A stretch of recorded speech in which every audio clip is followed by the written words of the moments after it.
Welcome to episode 45 of the VR Gaming Podcast. Just kidding. I don't know if you heard the last episode. I did that voice of the gay alien. And Gary from the Recentered Podcast requested that I do it for the entire episode in the future. But I can't keep that up. I can't do that the whole episode. So that's all I'm going to do. It would probably get annoying anyway. So. Yeah, and I'd probably lose my voice anyway. So, I don't know. We have a lot of stuff to cover. We have? It's been a busy month. Anything you want to say first? Like what? I don't know. We'll just go to the first game? Yeah. All right. Yeah, just hello. Hello, everybody. Yeah, hi. Nice. Hi. Hi. Hi. All right. So the first game I played, this is probably the biggest release of this past month, I think, was Portal 2. And I did a video of it. So you can play Portal 2 in VR with motion controls in 6-stop. It's a free mod. It's on GitHub. And this is my video. Oh, yeah. So in case you're listening to the audio version of this, you can, on YouTube, you can watch video. We'll have trailers for everything we're talking about. So right now playing is my video where I'm in like the first level of Portal 2. And Alex played it too. Almost everyone's played Portal and Portal 2. So, you have a blue portal and an orange portal, and you go through one and you come out the other. You got anything else to say about it, Alex? It's awesome. But I played Portal 2. Sorry, I played Portal 2 years ago. And like when I've already beaten a game before, I'm not, especially a puzzle game, I'm not that motivated to go all the way through it again. But did you play it before? Or you never beat it, right? I didn't finish it, but I did play quite a chunk of it. But I think maybe I've just got a bad memory, but I forget a lot of puzzles and stuff. Like if it's been a few years, then it's almost like a fresh game in the puzzle side of things. Because I don't know, were you the same? Did you find you were remembering a lot of stuff, or were you just kind of still having to figure things out? I still have to figure them out. Like I don't remember the solutions, but every room I went in, I was like, "Oh yeah, I remember this. Oh yeah, I remember doing this." Yeah, you remember like the overall kind of thing. It's just the actual specific solutions that you don't remember. So yeah, it does take the edge off. Obviously, if it was the first time we ever played it in VR, it would be absolutely incredible. Yeah. Because you've played it before, it does take that little bit of an edge off, but it's still great, even just to play in VR again. So even if you've played it, especially if it's been quite a while, I do still highly recommend, playing it in VR, as long as you've got the legs for it, because obviously it's not a comfortable game for some people, but I didn't have any problems with it. Yeah, me neither. Yeah, there were some people leaving comments going like, I don't know how you can take this. Because, there are parts where it flings you around all over the place, like those catapult things. And that just felt awesome to me. Yeah, I love those parts. Yeah. Parts where you're flying in the air, because there's parts obviously where you're just like walking through a portal, but then there's like catapult things that fly through the air. Sometimes you've got to kind of like drop at a height through a portal, and then you come out of another portal, fly in through the air to cross a gap and stuff. And they were my favorite parts because it feels so good to do that sort of stuff in VR. Overall, even because they've managed to get like all the portals and everything in stereo, so when you look through them, it's literally 3D, like you're looking through an actual portal. It's incredible to look at, really, when you think about what you're doing and everything. You can see through the portal into a. It's hard to even explain, but when you're in the game, being able to see through and everything looks like you're literally looking through a portal and everything's 3D in the portal itself. It just looks incredible in VR, and the game itself, like it looks old on the kind of dated on the flat screen, but when you play it in VR, it looks really nice, like really modern to me anyway. I thought it looked great. Yeah, especially even that first level with all the plants and stuff growing, I was immediately like, whoa, this looks way better than I even expected. So in this part, Yeah, I'm just flying, jumping down from one portal and then flying across to another. Did you know in OBS that you can fast forward through videos? I didn't even realize this until recently. Like I can click anywhere I want. Oh, I I didn't know that. I've never noticed unless this was a recent update or something.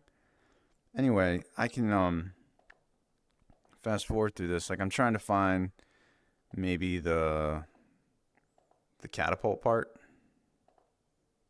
I Yeah, don't I think know. that was a little bit later on. But yeah, it's a great game. If you know what Portal and Portal 2 is, it's obviously one of the best puzzle games ever made, if not the best puzzle game. I think the problem Here it I've is. not finished it. That's it. Yeah, this is Yeah. the start of the catapult. So you like fly, flings you across. It's really cool feeling when you're in VR. It's really good. I love that sort of stuff in VR, and obviously some people can't handle it, but I find as long as it's not like moving around all over the place, if it's just like a straight trajectory, Mm-hmm. I'm perfectly fine with it, and it feels predictable to me to know where you're going to end up going. To the top But yeah, bothered you because your head view changed where you were going, right? Whereas this doesn't. yeah. So like when you're in midair into the top, it follows your head movement. So if you want to quickly look over to see where you need to go next or something, the camera will move towards that direction. And I just found that really screwed me up and made me motion sick. Whereas this is like once you're in the air, you're on that path. If you look around, you won't literally, you won't change direction. You'll literally just go where you expect to go. And yeah, it feels great. Like the puzzles are great. It's a great game. I just find I'm not finished it, even though I've got past the point where I played it flat. But I'm just finding myself getting a little bit fatigued because obviously, naturally, in a puzzle game like this, where it's like an escape the room type thing, where you go into a room and you've got to figure out how to get to the next section, it does end up getting a little bit to the point where it's like your progress feels like you're really crawling through the game because obviously every little tiny thing you do, you walk forward and then you're in another room and then you've got to figure out how to get through that room and it can take a little bit of brain work and yeah, I do find it a little bit fatiguing at times, but overall, obviously, if you like puzzle games and you've never played this game, then it's like it'd be incredible to play this in VR for the first time. And like me, you're mostly a standing player. So are you playing this all standing? Yeah. Yeah. And so I think being in VR in a puzzle game where you have to like really think and you're standing, I think that makes it even harder. Like whereas I feel I like think if you're seated, I don't know, almost like you can concentrate better. You I you think know, that's true for VR anyway. I think just having the headset on and everything, I think your patience does tend like out of VR. I don't mind like having a little cutscene and stuff where you just sat watching something, but in yeah. VR it really irritates me. Yeah. I don't want to sit and just like stand or sit even sat and just looking at someone talk at me for ages Yeah. in VR. It just really annoys me after a while, and you find that a lot of flat games, like when we played Cyberpunk, for example, Yeah. in Oh VR, god. that game is just so much sitting and listening to people talk. Yeah, I I just can't take it. I lost all interest in it. Yeah. Yeah. Why do all these people Uh, talk like it's so great? What's the deal with that? Some people like that sort of stuff. I don't know. I mean, for me, I just find there's a balance between obviously like having cinematics and graphics and gameplay, and I feel like Cyberpunk, from what I played, was more narrative and less Mm-hmm. gameplay, and it was just over that edge to me where it just stopped being enjoyable. But overall, yeah, puzzle games, I think I've got to strike that balance between making you feel like you're progressing, but obviously still being challenging enough for you to have to think about what you need to do. And in some cases, I think later on in this game, it kind of overstepped that mark for me where I was just like, oh, I just kind of I found myself just wanting to get through the next room just to see the end of the game rather than enjoying the challenge of solving the puzzle, if that makes sense. Mm-hmm. Okay. You want to go to your next game?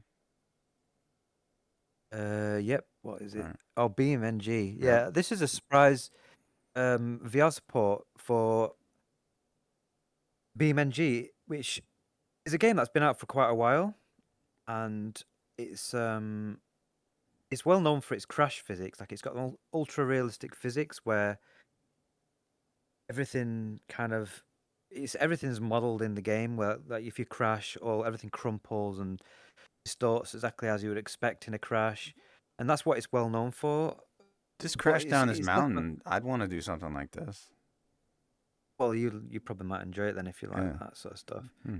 Well, there's a lot more to it then. That's the thing. I mean, I'm actually in the process of making a video because I I was surprised how much there is in this game. Oh, excuse me. There's actual tribe. Okay, It's someone some else's video video. I got Yeah, online. yeah, I don't know. yeah. Because I mean, there's more to it than just crash stuff. I mean, even Yeah. everything is modeled so realistically. Like the suspension works as you would expect.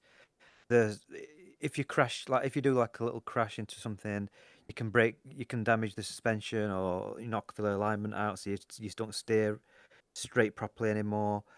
You can break the engine, you can flood the engine, you can if you turn the car upside down, try and rev the engine, it'll be starved of oil. Like it's such a hyper realistic simulator. But then there's also stuff like actually races against AI. There's time trials where you like rally stages. There's delivery missions where you're in a lorry or a bus and you're having to like drop off people, or there's like hill climbs. There's rock climbing sections where you're in like off-road cars trying to get up this mountain and stuff. There's just so much to this game that I just was really surprised how much content there is in there. It's not just sandbox. There's actually pre-made content for you to play. There's little campaigns to play through and stuff. So yeah, I've been having a really good time with it. I've been really enjoying it. I've been playing a bit today before we recorded this, just to record some stuff for a video I'm working on. And it's just if you're into cars, especially because of how realistic it is, it's really enjoyable. I don't know if you weren't that bothered about cars, whether you'd enjoy it as much, because it's kind of like once you've done a few crashes, you're probably going to be like, okay, well, is that it, sort of thing. And obviously, I don't think, Justin, you'd be that bothered about doing like really realistic drives across a country road on your own and stuff I like have that. never been bothered about cars, but I do like Yeah. crashing and doing insane stunts. But that's about it.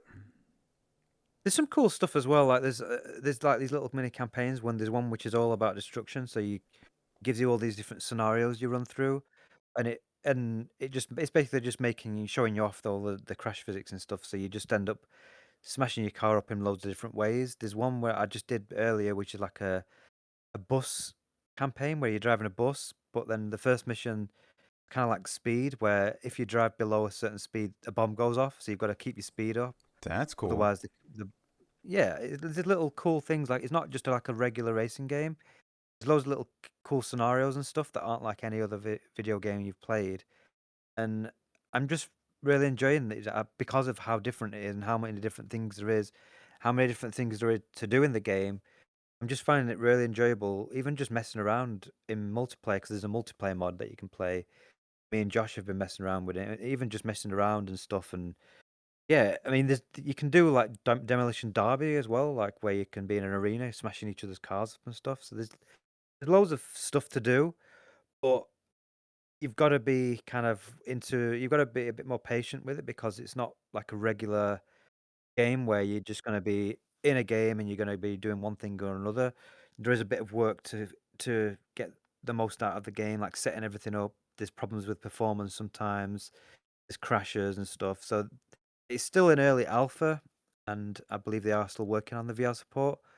But so far, I'm really enjoying it more than I expected. So the steering wheels, do they move all crazy? Like in this video, it has been. A lot of times the steering wheel's moving insanely fast. What's the deal with that? I'm not sure. Maybe the guy's playing with a thumbstick and he's like Okay. his thumbstick's moving around, or he could just be steering with a steering wheel really quickly. Because you have to kind of like the cars will slide around. Like I said, the physics of some of the most realistic, if not the most realistic I've ever experienced. So when you're driving a car, it's not like glued to the road like an arcade game. It will slide and move around, and you have to correct and move your steering around to correct slides and stuff like that.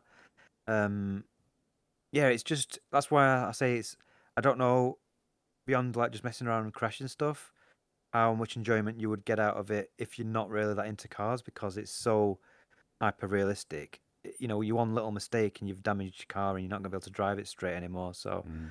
it's definitely for people who have got a bit more patience with like spending a bit more time in the game, learning about the, you know, how to drive each car and stuff like that, rather than just jumping in and drifting pretty much straight away like an arcade game. But I'm enjoying it anyway. Why is it called BeamNG? What does that even mean? I don't know actually. I don't Okay. really know what the name's about. I just know that it started out as just the most. It started out as just about the crash physics and stuff. That was the main thing it was all about. But over the years, it's evolved into like more stuff. Do you think you would try this yourself, or you're not really that bothered? I would. One thing I want to do is I've always wanted to make myself motion sick, so this might be a good way to try to do that. To get into like this an insane crash down the mountain and be in first person. Did you No, try you that won't. I've not done it purposely, but I've accidentally? done it where I've just been driving. Yeah, that's the thing with like for me, the crash physics aren't really about just messing around crashing stuff. It's like if I make a mistake, what happens after that? I just find obviously makes it more realistic. Like I did one today where I was in this rally car type thing driving this stage, and I ended up spinning off, crashing into a tree, and then my car was absolutely wasted. I'd like uh, all of a sudden the engine started, but the engine was like over off into the distance. I'm thinking, why the hell is there an engine starting over there? So I clicked a button to do the outside view, and I realized that my car had split in half, and my engine, which was because it was like a rear engine car, my engine was like one side of the map, and I was on the other side, and it was just like just stuff like that just blows your mind sometimes with how realistic it is. Hmm. And obviously when you're in the car and like you're in these crashes, it is kind of it's cool to it's like I don't know, it's one of those weird things in it where it's just cool to be in it. I didn't find it made me sick at all. But it was just yeah, it's just a fun game. I just think if you're into cars that you would get a lot of enjoyment out of this. And I definitely think you should maybe try it, Justin, at some point. But I will say that right now there's a lot of messing around, setting it up, and getting performance is a real pain in the ass. Like there's certain like because each there's like different maps you can jump into. Like you can see now they're like open world maps where you can kind of drive around anywhere. You can add traffic and stuff if you want to. Um, and some of the maps I find my computer just can't handle it. Like this one in Italy. There's a couple of others that are just my frame rate is terrible. And if I add any other like other cars into the game, like if I'm racing other cars, it's just game over. The game just runs like absolute shit. Is it So pushing your GPU or CPU? it's I think it's more memory. I think it's like memory that it runs out of and Really? CPU. Yeah. A GPU, I don't think. I mean, a stronger GPU is going to help. Like you've got a 4090, so which you're going to talk about in a minute. But that's obviously going to help. But I Mm-hmm. think you also need like a big, strong PC everywhere. You need a good CPU. You need like 32 meg of memory. Really, like I've only got 16, which is why sometimes I would hope you have it just 32 gigs of RAM. gigs, not megs. Yeah, Yeah. 32 gigs of memory. I think is kind of minimum to do everything. I'm able to do quite a lot in this game, but there's some stuff where it just runs out of memory, and then once it does that, you have to restart the game. Otherwise, it just runs like shit no matter what you do. So Hmm. it's one for people who've got a really high end PC to enjoy. If you've got something like a low spec PC, don't even bother. It's just not even worth it. I have 32 gigs. I have the 4090, but then I have the i7 8700K, so that could hold me back. I don't know.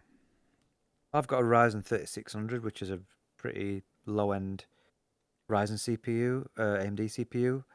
Um, which I regret now. I wish I'd upgraded to a slightly better CPU, to be honest. But uh, yeah, I think memory is the big thing. I think that's the big thing that really it runs out of more than the CPU. But it is CPU as well because all the physics calculations and stuff they're all CPU driven. So like if Mhm. you've got a few cars on it at one time, because everything's all being all the physics calculations for like four cars or something. I think it's just sometimes just too much for my computer. Um, and it just can't handle it. But you'll probably be okay with it. Okay. All right, next game. We already talked about Portal 2. Well, you can also with that same Portal 2 mod, you can play Portal 1 Remastered. You just go into the community test chambers on the main menu. I guess first the easiest way.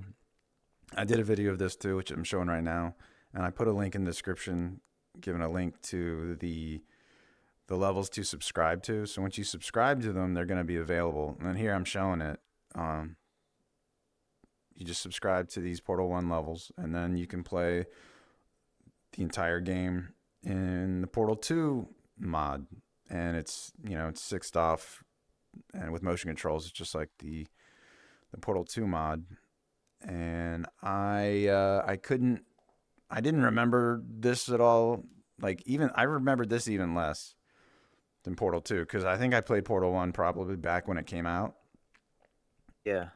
So it was like I didn't remember anything. I don't. It's much shorter than Portal 2. Like this, I did a full playthrough in this video, and I don't know, maybe it was an hour and a half. Yeah, it's a pretty short game. I think the mod, the levels, they haven't got all the game. I think they're missing like the end boss section when you like escape from the portals and stuff. Oh, there's an end boss. So in the game, yeah. So I think there's kind of probably another 30, 40 minutes missing Oh, okay. from that. Yeah, I think it's usually about 2 to 2.5 hours if you play the main game. And see this pinker thing moving? I think that's like a missing texture. It's got to be. Yeah, it looks like it. Yeah. So it's not perfect. There is actually a mod that was worked on using the Half-Life 2 VR mod code, but Valve need to give permission because it's using some SDK that they got permission for the Half-Life 2 VR mod, and Valve apparently just aren't responding to the modders to give them permission. So Big surprise. Not responding. yeah, so unfortunately that might not ever see the light of day. Although they have talked about potentially just putting it out, like just putting, because they want to put it up on Steam again, like the Half-Life 2 VR mod. So they've thought about maybe just applying the mod, to be a Steam page and see if it gets approved or not. Because that's one way to force Valve to do something about it, I guess. But we'll see if anything comes from it. But if it never comes to light, then this is probably going to be the best way you're going to be able to do it with these levels, even if it's not quite the full game. Yeah, I'm looking for the part that was my favorite. Did you play this? Is it? I played the original game. I've not played this mod yet because Okay. I've still not finished Portal 2. I'll probably check it out once I've done. But I can say This is what, because that's my favorite there's part loads right of. here. Oh, this one. Oh, Mhm. yeah, this is towards the end, isn't Yeah, it? Where towards the you. end. Yeah, because you just I keep remember this flying. part. Yeah, you just keep bouncing Yeah, up and down, up through these portals. Yeah. this is the part I remember when I played it originally. I actually remember this part, and it was like this was the part that really messed with my brain the most because this is the first time you kind of figure out this kind of the way you can maneuver like this, and it Yeah. was really like new. Nothing else had ever done this in like video games before. It Yeah. was really incredible. When you come out of the higher portal, I had trouble figuring out which way I was oriented. So I'm like, wait, where the hell am I? So I didn't know like which way do I need to turn right now. It's hard to explain. Yeah, there were times like that when I was playing Portal 2 where I kept like getting disorientated sometimes figuring out which direction because sometimes it throws you out the wrong direction and then you turn around and then it throws you back out Yeah. the wrong direction again. You don't like keep your position. Yeah. And then there were so sometimes my brain would struggle like I'd fire the wrong portal color and then I Mhm. would like stop because I'd remove the portal that I needed sort of thing. So it definitely hurts your brain sometimes playing this game, Yeah. but And it's not fun. you can go. You can go. No, I don't. I can't remember what I was saying. Originally, you had to go in the INI file and change it from 3DOF to 6DOF, but I read in some recent update that now it's defaulted to 6DOF. Thank God for that. I don't know Yeah. why. I honestly don't know why anyone would want Frida. The only thing it does is sometimes when you go through portals, it like glitches tiny little like blips, If you go through it really slowly, you get like a really large avatar that you can like I see saw that. your body. Yes. Yeah, I saw that. Yeah. I showed it in my But it's the so first rare. video. Yeah. Yeah, it's so rare. It's just not. It's not worth playing it in 3DOF for that Yeah. at all. It's just such a weird decision to put that as the default originally. Because I started playing it like that, not realizing you could change it, and it was just making me feel a little bit sick. Because if you're physically turning your body as you're turning, you can just feel like stretching and warping as you're trying to turn. Because obviously it's not tracking your body and everything one to one. So I'm glad they've changed that. Yeah. All right, we'll go to your next game. Yeah, Stride Fates is just something a game that it got announced. It was a little bit of a while And you ago. just released a video, Virtual Insider on YouTube. Yeah, I got some hands-on preview. So the This is his developers. video showing right now. This is my video. Yeah, it's like it's a preview of the game. It's not final release, so there's still stuff that they're going to change apparently. Like the voice work isn't the best. Well, it's not terrible, but it's just some of the dialogue is a bit like weird. And apparently, the developer has confirmed that that's actually done by AI as a placeholder, and that they're actually got voice actors and everything who are actually going to do the voice work properly. So I don't know. I mean, the game's supposed to be coming out in a month or so, so I don't know. They seem to have a lot of work to do, but maybe this is just an older build that they've got internally, and they've got a new build, and apparently all the sounds are all placeholders, and there's still going to be a lot of stuff changed before release. But overall, I think it's a really solid game from what I've played. They gave me like the first 45 minutes of the game, and apparently it's going to be about 5 to 8 hours long to finish. So it's going to be a reasonable length single player game. And the first game, Stride, is just all about parkour. So it's all parkour movement. You can jump, wall run, slide, some grappling sections and stuff. So they've just taken that and they've turned it into a proper game where you've got an actual story. You've got combat where you shoot him with a gun, or you can even do like melee combat with a knife and stuff. And yeah, it's got a nice blend of these movements where you kind of running around and stuff, as well as being in combat and shooting and slow paced little puzzle sections like what I'm showing now, where you've got like an electric box you've got to turn off because all the water's electrified. So you've got to kind of like navigate your way around the environment by jumping around and stuff. And yeah, it's just got some nice pacing. Visually, it looks surprisingly good, even though this is actually supposed to be the Quest build. So I'm actually interested to see if they're going to make any improvements to the PC build. But even as it is now, I thought it was pretty decent looking in the headset. Um, and and the gameplay is just fun. I just think it's going to be a good game when it comes out. It's set to come out on the Quest later this year, and then PC and PSVR 2 at some point next year. So um, they obviously are going to be doing something with the PC and PSVR version separate to the Quest because it's not getting like a simultaneous launch or anything. But yeah, I'm looking forward to it. Yeah, Have you played Stride, the original? I played it. Yeah, you bought it first, and I played it through your library. Just once or twice I played it. Then I bought it because they were said on their page there's going to be a campaign mode, so I bought it. But then I never played the version that I bought. That was in like February 2021 or something, and I never played it again. Right. Just waiting. And then, as I don't know if you might have already mentioned it, the campaign mode never came out for Stride, so that's what this game is. And so originally I was kind of pissed, but they're gonna let anyone who bought that game, the game Stride, between a certain date, and I'm included in that, they're gonna give them a free key to Stride Fates if you email them with proof of your purchase. So I emailed them, Yeah, and I assume eventually I'll get a response. yeah. I think yeah, it was a bit of a dick move really from the developers because they originally advertised it was in early access on PC, and they originally advertised it as having a campaign. Um, and then they were actually going to release the campaign. It was going to be literally like 45 minutes long, and it was going to be like this thing. It felt like they were just trying to get something out there just to get it out of early access and move on. And then obviously people complained about that, so then they said, okay, well, we're going to give you the campaign that we promised you, and this is the campaign that they promised you, but now they're actually releasing it as a separate game. So obviously, originally, people who bought the game like you bought it for the campaign ended up getting screwed. So Yeah. after complaining, they said that they're now going to give you the game free if you bought the game within a certain date.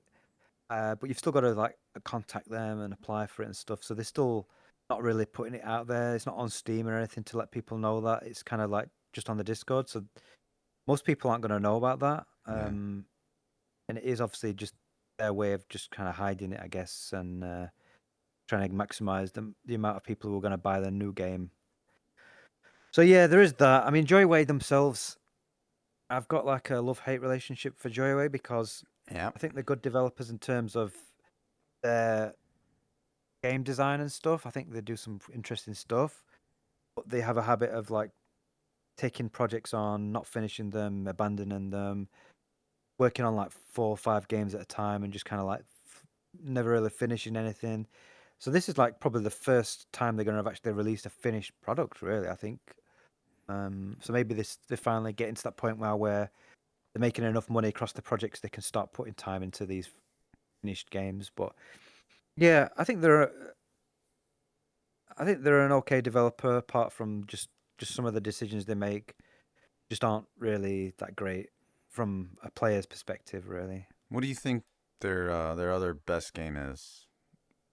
I got Against, and I thought that was pretty good, but Yeah, I don't Against was good. I don't Yeah. know if it ever got Yeah, any like- updates or anything. I don't think so. No, that kind of got abandoned. I mean, Against, I didn't like the music that much. That was the problem with that one. I can't even remember what I it thought, was. The music. yeah, it was just they just used some copyright-free kind of generic music for it, Mm. and when you got a rhythm game, the music's like such an important part of it. Mm. If you don't spend a bit of money on some licensing and stuff and get some good music, then it kind of ruins the game. They did add like a really good level editor from scratch, so straight away when the game launched, people have this opportunity to make custom levels. I did try some custom levels out with some like good songs and stuff, and it's pretty good. Um, and like visually, the game's great. I like the gameplay mechanics. Uh, I think it's one of the better in terms of like the visuals and everything in the package. I think it's one of the better rhythm games, but it's just the music's not that great compared to some of the others as well. But yeah, I think that's a good one. Obviously, Stride's the other one. They've released a bunch of other stuff. A lot of like Some of quest them I only can't remember. stuff. I think. There was one where you got like I can't even remember the name of it, where it was like you you kind of you could move everybody around in the environment and then press a button and it played, and then you Oh yeah, it was like a puzzle. I can't remember what it was that got called. abandoned really fast too. Yeah, yeah, they launched that and then abandoned that pretty much straight away. They launched another game like a roguelite, which they launched and then literally said, we're sorry, we're not doing anything with this game, and Oh yeah, removed it from Steam, I played the which demo was of like, that, and I didn't really like the demo. I can't remember what it was called though. I can't remember what it's called. Yeah, then they've kind of they took that game and made something called Dead Hook, which Oh is kind of yeah. that game. And I actually did a play test for Joyway uh, on that game, and I was surprised that when they contacted me again because I left them quite harsh feedback on that game because I thought it was pretty dull, Hmm. to be honest with you. Uh, yeah, so Joyway, we'll see. This for me is the main game that I think they should have always been focused on, uh, and got out sooner because if they just focused on this game from the start rather than working on all these other projects, this game could have been done and released a while ago. So I think it's a shame that they did kind of they do seem to have this thing of just jumping from project to project. They've got another game called Stack as well, which is like Yeah, some multiplayer thing, and yeah, they've got like 5 different and there's projects. And something like Crimson something also. oh yeah, yeah, that's the thing. Like there's so many. There's one like a Ghost Runner type thing where it's kind of like Stride, but you've Is got that like is that the a Crimson sword one? and stuff. Yeah, I think so. Or Yeah. was it Red? Oh, I can't Red. It's remember what either it's called. red or crimson. I can't remember. Yeah, Y- it was kind of like Stride. I think that's been abandoned, to be honest with you. I've not seen heard anything Really? about that. Red Flowers? Is that what it's called? Something Something like that? Flowers, yeah.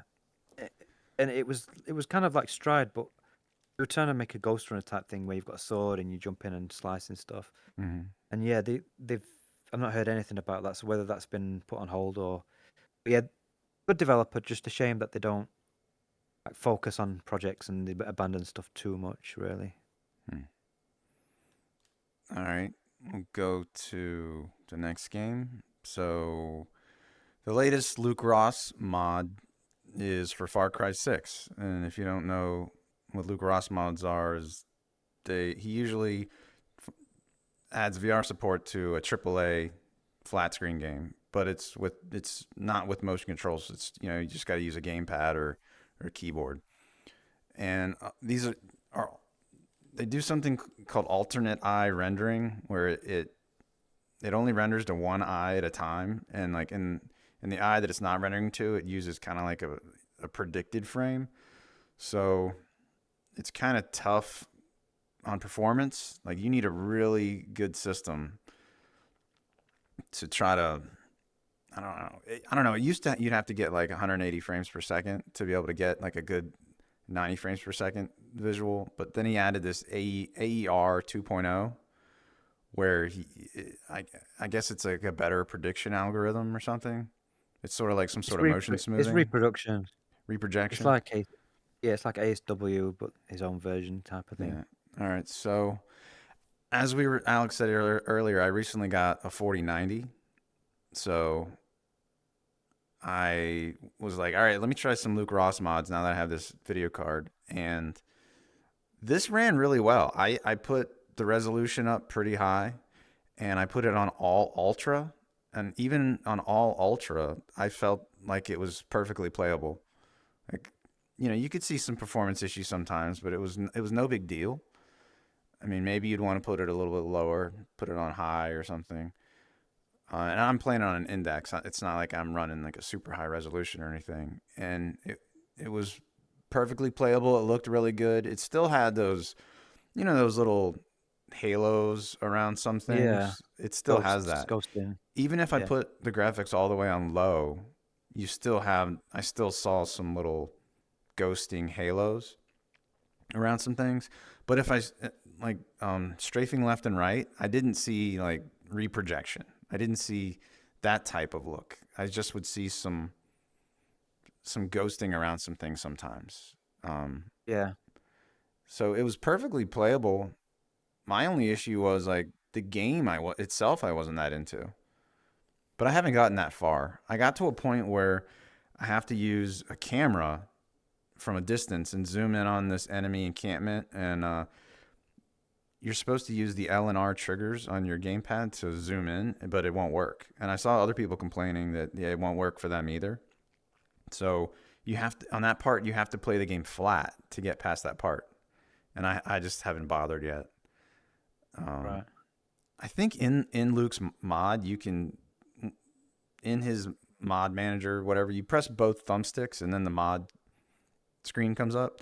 I think in there you can make it go to 2D like a regular, and maybe then I could get past that part and then switch back to VR, all within Yeah, the you can change mod. it to you can change it to mono, so it's not rendering both eyes. It's just one eye. Okay. Uh, and it's rendering both eyes. It's like rendering the same image both eyes, so you're not rendering kind of twice, sort of thing. Yeah. I don't Um, know why that would make my triggers work for zoom. I don't think that would fix it. I think you would have to probably get rid of Luke's mod completely. Mm-hmm. Because the problem with Luke's mods is that it does completely like take over a load of files in the game, and I found I don't know like when I tried to once I like with Red Dead 2, I didn't like it, so I tried deleting his mod, and the only way to get rid of it was to get rid of the entire game, get rid of all the files on my system, Mm-hmm. all the folders and everything, and then reinstall the game again. Otherwise, it just wouldn't work properly. So then maybe there's a better way to do it, but I just found it was a pain in the ass to get rid of the mod once you'd installed it. Hmm. Yeah, that was probably a while ago, so maybe he's improved it. I don't know. Mm. Uh, yeah, and when I tried Red Dead 2, I considered it completely unplayable, but I had a 1080 Ti then. Like the performance was just too shitty. You could probably do it now, but the Yeah, problem is with Red Dead, mod's been taken down, so you'd have to find an old version of the mod, and then you have to roll back an old yeah, version of the game and stuff. It's yeah, not easy. yeah. Yeah, I it have sounds old like versions of the mod, but yeah. So yeah, I didn't even think about that. So the game's probably been updated so much that it's already broken with for use with the mod. yeah, you definitely won't be able to use it with the mod unless you'd roll back to an older version of the game, which is a pain in the ass. So Yeah, yeah. it's not something you can just plug and play anymore. Well, I don't even own Red Dead anymore. I think I refunded it after I Oh, tried it. right. I tried it with Luke's mod, and then I was like, "Oh, this sucks," and I refunded it. But Horizon Zero Dawn, I tried that back when that came out, and with my 3080, and I thought that was great. It had performance issues, but I played through the whole game in the DLC, and I loved it. But that Yeah. game's probably easier to render than Red Dead.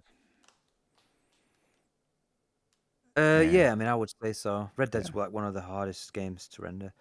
Um, yeah, I mean, I've tried his mods several times and I've never enjoyed them. yeah, The closest I came was Cyberpunk, which I thought looked okay in certain situations, like when you're inside hmm, in dark environments, it looked really nice. But like when you're outside, with any sort of long draw distance, or if you're in the daylight, the game looked like shit. I thought personally. yeah. Um, so I feel like it's one of those things. If you've got a 4090, then you can probably enjoy them. But I'm on a 3080 and I've not been able to enjoy them. So I just think that it's just for the people who've got like the highest of high end PCs to enjoy these games, really.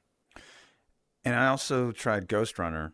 I forgot to add that trailer here, but I tried Ghost Runner with Luke Ross's mod, and that looked great. It ran great, but the game itself, holy shit, that was way too hard for me. Like once I got to these guys with guns that were shooting at me, they shot so fast. Like I couldn't get past these guys. I just kept dying and dying and dying, and I was like, all right, Yeah, I give you have up. to use your dodge. It's a hard game, definitely. That's gonna work with the injector as well, so that's one to maybe wait for that because you'll be able to play it, stood up and physically turn and everything in that. But yeah, I'm looking forward to trying some of that stuff out with the injector when it's finished. But yeah, Will Ghost Runner have motion controls?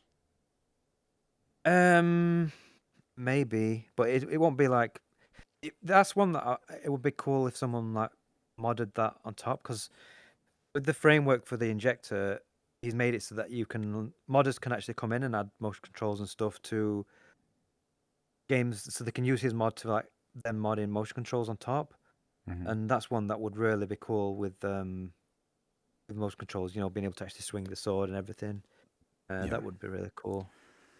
Yeah, and one more But we'll thing see. about Far Cry 6 is, I just recently played all the way through Far Cry 1 with motion controls, and after playing that with motion controls, I just couldn't get as into this because I really missed the motion controls.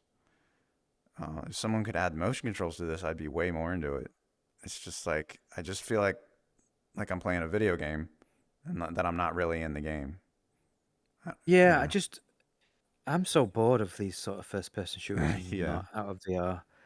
I've been it's the same gameplay loop we've been playing for decades, pretty much, and it's just duck yeah, behind cover, point the cursor away you need to fire, pull the trigger. and That's like why on I screen. got into Sorry, motion. Yeah, go ahead. I was just gonna say that's why I got into VR in the first place because I was just bored of this sort of gameplay loop.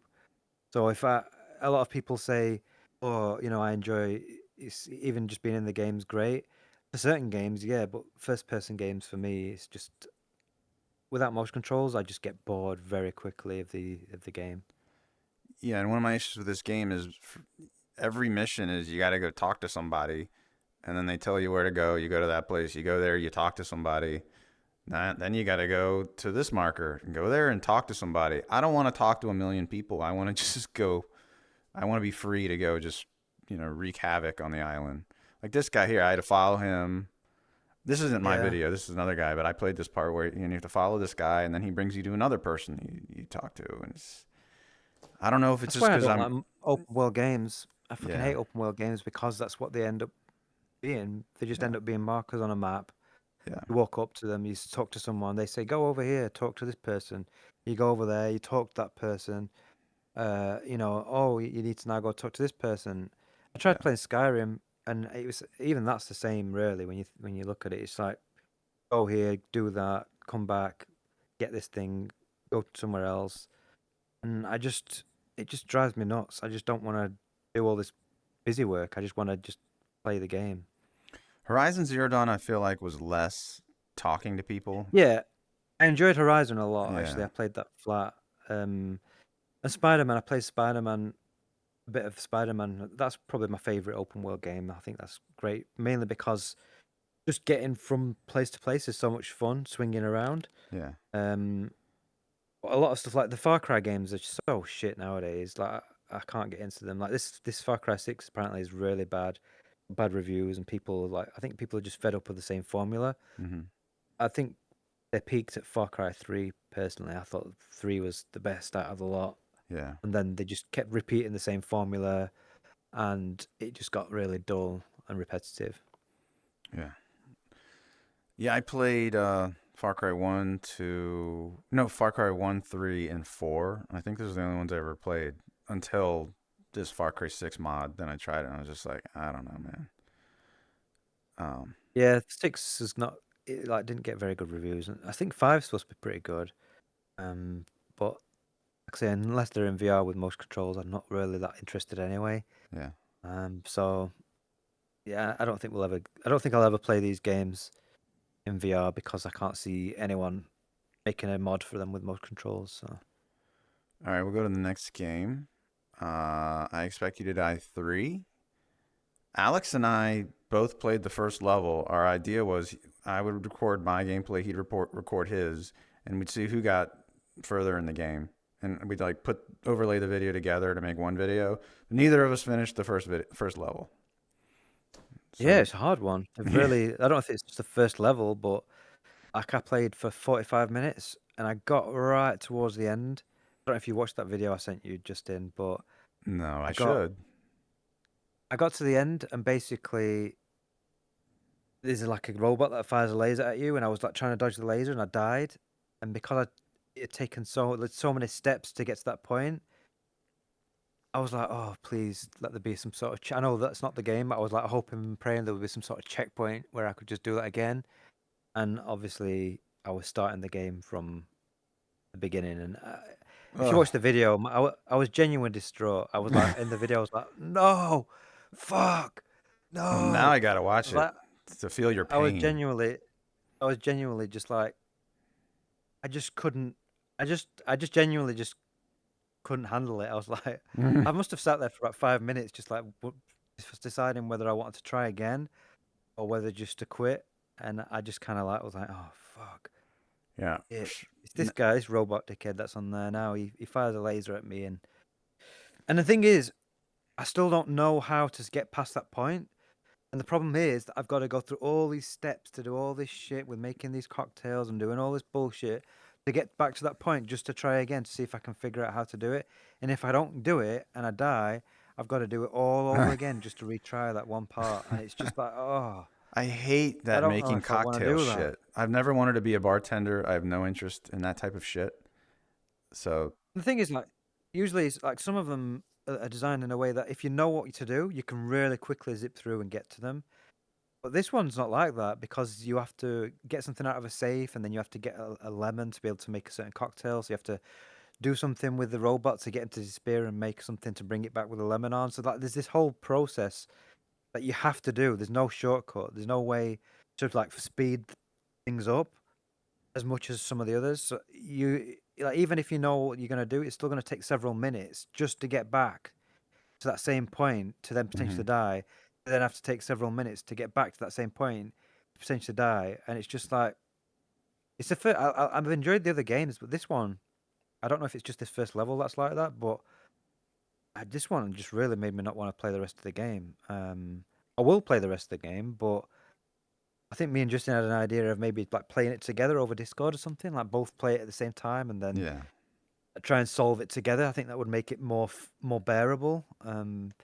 Because right now my motivation to go back in to just do that to get to that same point again is pretty low, to be honest. Yeah. Yeah. and he figured out some stuff that I didn't even realize you could do. Like there's some things you need to do. Like I didn't realize. Oh, you got to press trigger on this thing. I had no idea. Yeah, I figured it out by accident. It's not as intuitive as some of the others neither. Like there's certain things that I mean, I'll tell you what it is because it's not intuitive. It's not like something you'll be like, oh, I'm spoiling it. You have these cocktails. You've got to mix the drink in this cocktail machine, and then you've got to shake the cocktail. So you close the lid and shake it, and then I was like opening the cocktail. I was shaking it, opening the lid back up, and then like drinking the cocktail, and it wasn't working. Nothing was happening. I was like, what the fuck do I need to do? I must have tried like 5 different times. Like, have I got the ingredients wrong? Just checking everything, remaking it, shaking it for longer. And it turns out that once you've shaken it, you have to then press the trigger to open the lid to then activate the mixture that is mixed. And it was just really not something you would even think about. Naturally, you're just going to shake it and open the lid back up. So Mhm. it's just little things like that which just weren't quite as intuitive. And how did you find the controls in the game? Did you find any sort of like friction trying to do stuff sometimes? Yeah, I definitely did because there'd be a certain point where the game would register that you're gonna grab this part, but if you move your controller just a little bit down, it's off of that. Yeah, it Trying to feels grab that dated. lid you were talking about was really hard for me. Yeah, Instead, I had to make several attempts just to close or open the lid sometimes because it wouldn't open enough. yeah, and And also your I, hands go I through felt everything. There's no physics.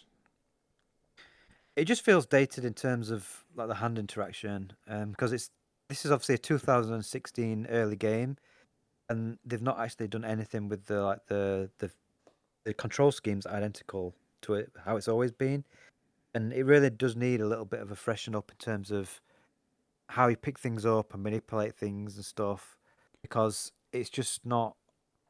It's like with there's no physics like you say on stuff like with the cocktail things. I tried like flicking it, thinking I could just flick it closed and stuff, Hmm. but it wouldn't do that. It would like stop like it's in like the hinges got freaking rusty or something, and you push it a bit closed, but it wasn't fully closed, and then you'd have to try it again, and like sometimes it'd be like 2 or 3 times just to make sure the lid was fully closed and stuff like that. And it would just it just feels it don't feel as enjoyable now as it did when it first came out because it's things have progressed. Like Yeah. these physics stuff need improving really. You know more than me about development. So in the newer versions of Unity and Unreal, is the physics just in there by default, or does the developer have to No, add it in somehow? oh, they have to add all that stuff in. It's not. Okay. That's the thing. That's why it's so difficult because there's no. I mean, there are plugins and stuff, which help.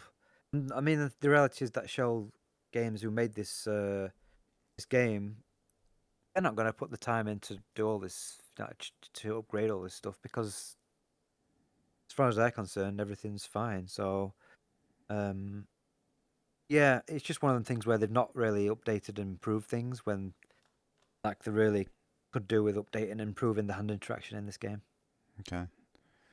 All right. Go to the next game. Oh, what did you think to the Well, intro, by the way? The intro is something generally good. crazy just happened to your audio. Oh, what? Yeah, I don't know. It was like You really okay now? loud. Yeah, it's fine now. Oh, sorry about The that. intro. The intro. I didn't. I like the intros to the other two more than this one.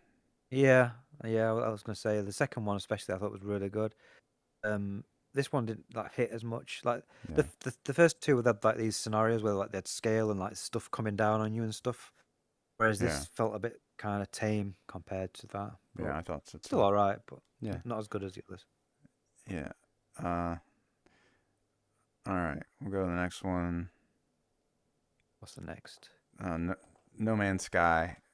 This video is Gamertag VR playing it with PSVR 2. I've heard all these people raving about how great it is on PSVR 2 because they added a patch for foveated rendering, eye tracked foveated rendering. So all these people Yeah. are saying it's so much better now. But since I got a 4090, I was like, well, let me see if No Man's Sky is better. Their performance was better, but it still looked like shit. Like this is a game where I cannot play it, and I'm not normally that worried about graphics. Like I love Compound, but this game's it's so shimmery and there's so much aliasing that I just can't enjoy it. But people are You can saying on turn like temporal. You can turn anti-aliasing on, like temporal I do have it anti-aliasing, and on.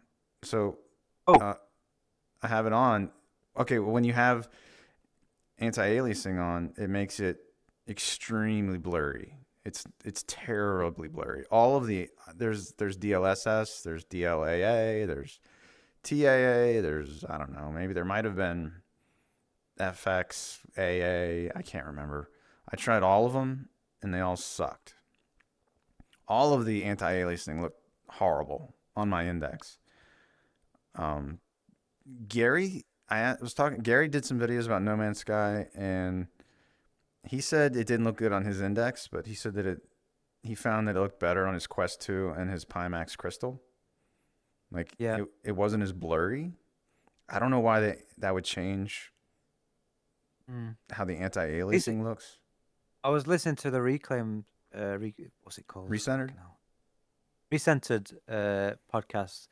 Gary was talking about how he literally ended up borrowing someone's PSVR 2, Mm-hmm. and he's bought it off him just for No Man's Sky because he said it's better on PSVR 2 than it is on PC. Yeah. So I would be interested to know what it's like. I think that I've tried this 3 times now, and I've been massively underwhelmed by like how this game looks. It just looks Yeah. even with some tweaks to make it look better, like anti-aliasing wise. I just find that the worlds don't look that great. Like they don't Yeah. look With big my appeal. Like sorry. go on. With my 4090, I could put it on all ultra, and the Yeah, performance was still okay. It still looked like shit to me. yeah, that's what I'm saying. I've tried it on ultra, even though the frames weren't ideal, just to see if like okay, if I got this running on ultra, would I enjoy it?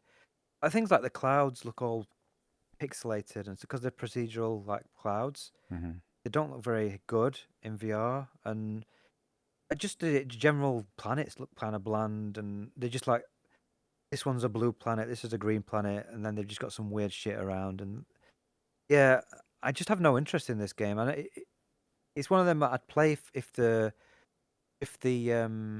planets looked really cool and stuff, just to try and look at different planets. I'd probably want to play it just to visit different planets and see all the different cool worlds and stuff. Mm-hmm. But they don't look that great, so I just find myself not really that interested in it. Yeah. Yeah, there's so many people that rave about it. I just don't get it. All Not right, well, for I us. guess that's all. Yep. Next one is the Just- one we played together. Oh, And this is our video. There you are with your minigun. nice. Yeah, so Yeah. Well, you can go I ahead. talked about it last time. What did you say? I talked about it last week. So Yeah. So this video is us playing co-op realism mode. We played for a little while, then I decided we should probably be recording this. But the part we didn't record, uh, I I thought I don't know. I did a lot better in this video. I ended up just you have to revive me a million times. Realism mode is no joke. Like you get shot once or twice and you're dead. This is just us in the little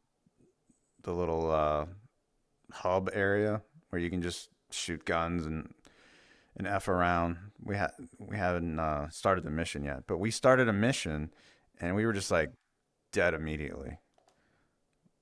Let me see. I'm fast forwarding. yeah, it was. I mean, we'd been playing for a while, so that probably affected your enjoyment. And there was like a bit of a difficulty spike on some of the levels, which made it really hard. So it wasn't a good showcase for the game, really. But yeah, I mean, I'm still enjoying it. I still think it's underrated, personally. I think, Yeah, yeah. I think it's good. It's just realism mode is tough, but you do have a syringe on your arm that you can just keep using. But here we are, we're like both having to revive each other. Just getting destroyed. yeah, you got to use cover. Like like in solo, it's really hard because obviously if you die, you're dead. Whereas in co-op, you've got the opportunity to revive each other and stuff, which does make it a little bit more bearable. You can play it in arcade. I mean, you don't have to play in realism mode. That's something we played. It's just there's arcade, and you can turn the difficulty up and down, and that affects how much health the enemies have got and stuff. It's just the arcade. It's got like loads of HUD elements and stuff, like enemy health and numbers popping up everywhere and stuff like that. and I just can't stand that sort of shit. And I just preferred the realism mode because I liked it changes the way you have to play. You can't just run and gun. You have got to like take cover, think about your positioning a bit more. You can't just Rambo it. I mean, maybe we should try the arcade mode and see what you think of it in that mode. But for me, I prefer these more tactical type of games. So that's how I'm enjoying playing it. And I think co-op especially makes it more enjoyable. Like it's still good solo, but playing it with a friend and having worked together and revive each other, it obviously just makes it a lot more enjoyable for me. Yeah, I was more interested in what you thought really because obviously I already talked about it a lot last week, but last Yeah. month, sorry. So this level we're doing here, this is in the second chapter. So we finished the easier first chapter levels, and that's why I guess the difficulty ramped up. But God, if this is the second chapter, what's like chapter 8 and 9 gonna be like? I don't know. Oh yeah, it's probably gonna be Yeah, tough. I like this game a lot. Like I'd rather play this game than any other Pavlov contractors, whatever, because it's more like I like campaign type stuff. So like Medal of Honor, I liked a lot. Um, Yeah. and We don't yeah, have a lot of these games. It's funny how few of these games we've got in VR after so many years. Like, how many actual games can you play, even just single player, with like a story and like level based and everything that you're going through and all these set piece moments and stuff? We really don't have a lot. And when you think about non VR, it's just like the most popular genre in non VR, but yet in VR, all we've got is like multiplayer games, really. I know it's obviously because of how hard it is to make these like good single player games like that, but yeah, it's like when we do get one, even though it isn't like the best game ever made, I still find it enjoyable because the actual overall gameplay loop, like what we were talking about earlier with Far Cry 6. Far Cry 6 technically is a better game than this. Obviously, it's like a AAA game with an open world and lots of variety and different things to do.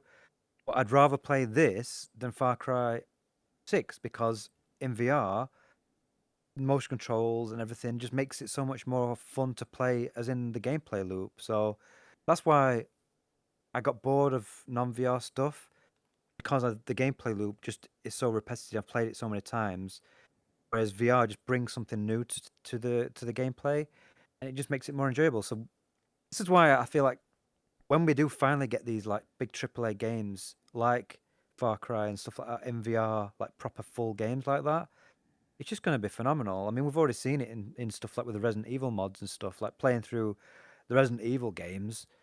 Even though it's not obviously quite the same game, you're still obviously walking around with a gun and shooting and stuff. It's so good in VR. yeah. It's just like it's just mind-boggling how good it is compared to playing it flat. So this is the sort of stuff that even though it's not the best, if you enjoy playing VR games and like shooting guns and stuff, but you want a bit more of a structure and a levels and your progression and everything, then personally I think this is a good game for that.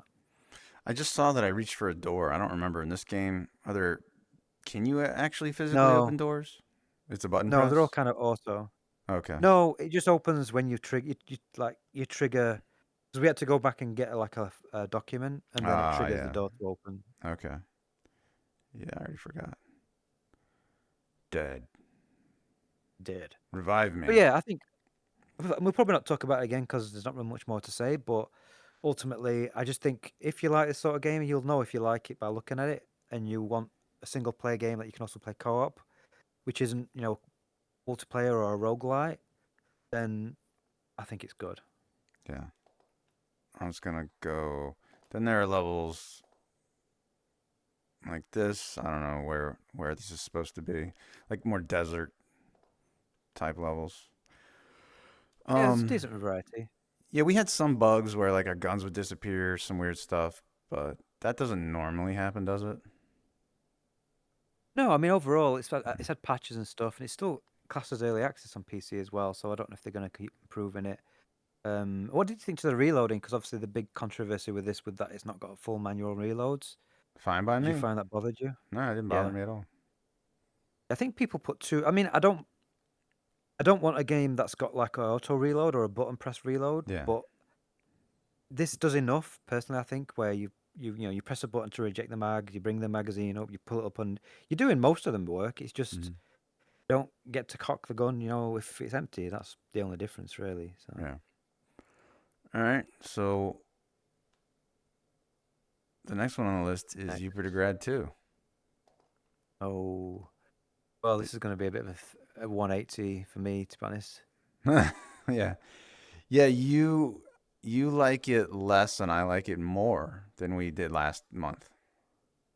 Yeah, Yeah, I'm not gone back to it after I spoke to you. yeah.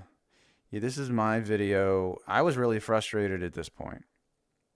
You get this purple upgrade, and what you have to do with these is there are these purple. Did you get to these purple things? No, Okay. no, I haven't got Well, to the guns yet. God, I wish you did get to them. I want to see you suffer. These purple beams that you shoot them, and then it causes them to come together, and that's the only way you can get across. But you have to time all of this perfectly. This right here, I'm showing you the map. The map is huge, Yeah, and this isn't pretty even big. showing Yeah, all of it because at this point in the game, I hadn't unlocked it all. it's a much bigger game than the first, that's for sure. Yeah. Um, so last month I was complaining that there's really long corridors and lots of backtracking, and yeah, I still feel the same way. Lots of long corridors and lots of backtracking. You're gonna have to like that formula. It's a Metroidvania formula, but it does get really tedious. When I was playing this, I felt a lot like I was playing Tears of the Kingdom. Like, not I've that just this noticed is, something. huh?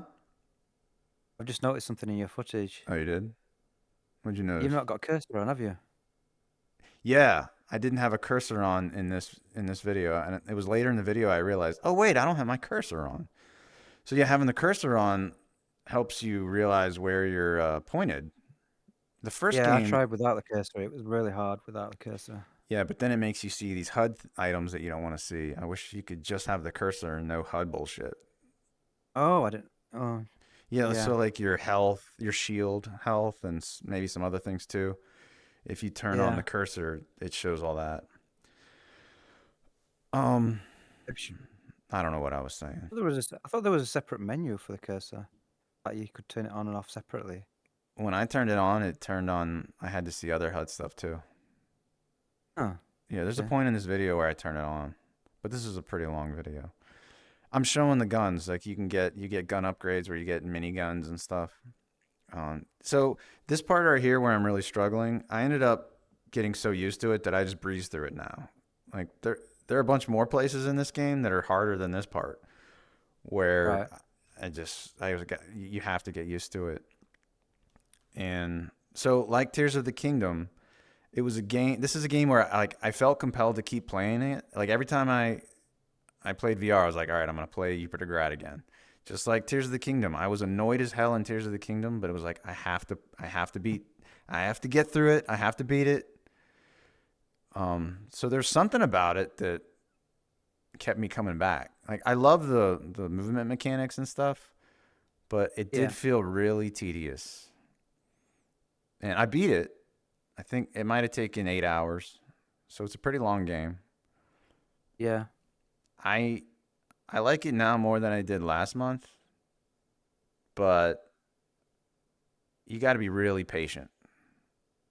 Yeah. I like it less. Yeah, you like it less. See that thing was pissed me off so many times. That thing that they have in the middle, it's there intentionally Yeah. just to fuck you up. Yeah. That's one of the big problems I have with with this game Hmm. is that it kind of lacks flow, Yeah, and as you're trying to get through the game, there's always just shit in the environment that you just kind of get snagged on, and it stops your progress. yeah.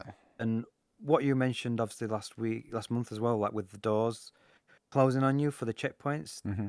that's also starting to annoy me because you can never just get into this flow where you're just flowing through the levels. I'm always feeling like I'm bumping into something, getting snagged on something, like you said, with them things on the ceiling, or there's always something there that just stops you from progressing. And it just starts to, like, the movement just starts to frustrate me to the point where, like, I just find it annoying. Um, and I've found myself just not wanting to play it really, as well as like what Simplex said about backtracking. Yeah. Like the game's got so much backtracking now, and that also kind of is starting to get me annoyed having to get through these. It's the combination of the fact that it has the problem with the flow, and you've got the backtracking combined. It's kind of like a bad combo where it just starts to become a bit frustrating trying to just progress through the game because you're having to go back through the same bits you've come through, getting snagged on parts of the environment and stuff. It's just fucking annoying, to be honest. If you play it more and get to this purple shit, I want to see video of it. I'll record it if I get to that point. I will go back to it because it's not a bad game. I can't really say like it's terrible. It's just missing that little bit of a. I feel like they've put all this stuff in the environment to make it look better, but at the same time, it kind of like that. Look, you're banging your head on stuff, and you're just like bouncing off stuff, or getting snagged on something on the floor, or just getting stopped because you've got to go through a checkpoint, and it just. I never feel like I'm just flowing through a level. I always feel like I'm just kind of clumsily, kind of just like, just making it through. Just like it just don't feel that satisfying. That gameplay loop for me, Yeah. it's missing that little something. I feel like the first game wasn't as bad. I can't remember. Was the Yeah, the game first game first was game so like that? short. The first game was like maybe an hour and a half. Yeah. And yeah, I had way more fun with that than this game. But Second maybe, game's harder. I think that's the big thing that yeah. they've really pushed the entire thing now is just like making it harder and having all these different obstacles and hazards and stuff to avoid. And in some ways that makes the game less enjoyable. But obviously, if it was just more of the same and it was easy, then I'd probably be complaining that it's too easy. So yeah, I don't know. You can't really win, can you? For me, it's just over that balance of fun to challenge to the point where it's just becoming a little bit annoying for me personally. Yeah, what else was I gonna say about it? You you don't know where to go a lot of times. The game doesn't do a good job of telling you like what area on the map. So you'll be like, all right, well, where do I need to go now? And the game sometimes, maybe intentionally, they just don't tell you. Like they want you to like figure it out. Right. Which I got because sometimes I would. Okay, here I am getting stuck in these pipes. Um. So That's a Metroidvania problem though. Like a good Metroidvania lets you kind of tells you where you need to go without really telling you. mm-hmm. It's like just part of the level design. But a bad Metroidvania, I've played Metroidvanias which have just like really fucking sucked because obviously the whole point is that you have this big map that you've got to like keep coming back to certain areas with new abilities, and sometimes you just don't know where the fuck you need to go, so you end up just getting stuck. Not because you can't figure out a puzzle or anything. It's just because you don't even know where you're supposed to be going, and I think that's the worst type of kind of shit in a video game that exists to me. Just not knowing where to go. Yeah. Don't most Metroidvanias give you some way to fast travel, or is that not a thing? Because you have no Some fast do, travel. There's like no fast travel in this game. yeah, I think it depends on the game. Like some games do. Will of the Wisps That did. that had kind of that had fast travel. I think I yeah, think there the was a first game I one. I used to think the play. first Ori game didn't. Because I looked it up actually because I was No, curious. the first Ori game wasn't really a Metroidvania. It was more just a level based kind of game. Uh huh. It's the because one thing that annoyed me about when we're going off topic here, but Will of the Wisps, if you don't know, it's like a 2D platformer, really cool 2D platform where you control this little cute little character. And problem I had with that game is that I did one thing where I went through all this sand area, and I went through the sand area, and then I got to the end, but I couldn't quite get to the boss because I needed an ability that I didn't have. Hmm. It wasn't gated to the point where I couldn't get to that area before. So I'd made it all the way through this area basically, Mm-hmm. and then I couldn't get to the final area to like finish the boss and finish what I needed to do. So then I had to kind of go all the way back, and I think I fast traveled back and did something else. So that was one thing that annoyed me about that game. But other than that, it's a great game. Yeah. Yeah. I beat Will of the Wisps, and yeah, that was awesome. It's one of my favorites. But maybe if it didn't have fast travel, maybe I wouldn't like it at all. I don't Probably. know. All right, so we'll go to the next one. So we both played this Egression. This is a escape the room type of game. I think there are only 2 actual escape rooms in this. There's one that's They called added the. a new one, They added a new one. No, but they, they added some stuff inside the main lobby. oh right, That's what it is. So there's like puzzles right. in the lobby area, but then there's the game room, and then the other one is like it's like you're in a. I don't know if you're in a submersible or a submarine or something. So I was able to beat the game room one, but I almost gave up because it was hard, and I felt dumb because on the thing it rated as easy, and it even showed one of those bell curve graphs that showed how long it was taking people to beat it, and I was like, shit, I'm gonna fall toward the dumb end of this bell curve. But I finally figured it out. But there was one puzzle with this Jenga puzzle in there where I think it was designed poorly, and it's not that Jenga puzzle. There's in the game room, in that room right there. That's the game room. Yeah. It was just I don't think they did it right. I'm not gonna say why, but then I did this when we were in a submarine or submersible or whatever, and God, there was a lot of stuff you had to do, and I just kind of got to a point where like I don't know what the hell they want me to do, and I gave up. But it's pretty good. It's high quality. It has physics, so like your hands don't go through everything. Unlike I expected it i3, so that's cool. It's a high quality escape room game, and I think they're gonna add some more escape rooms. They need to It's add co-op.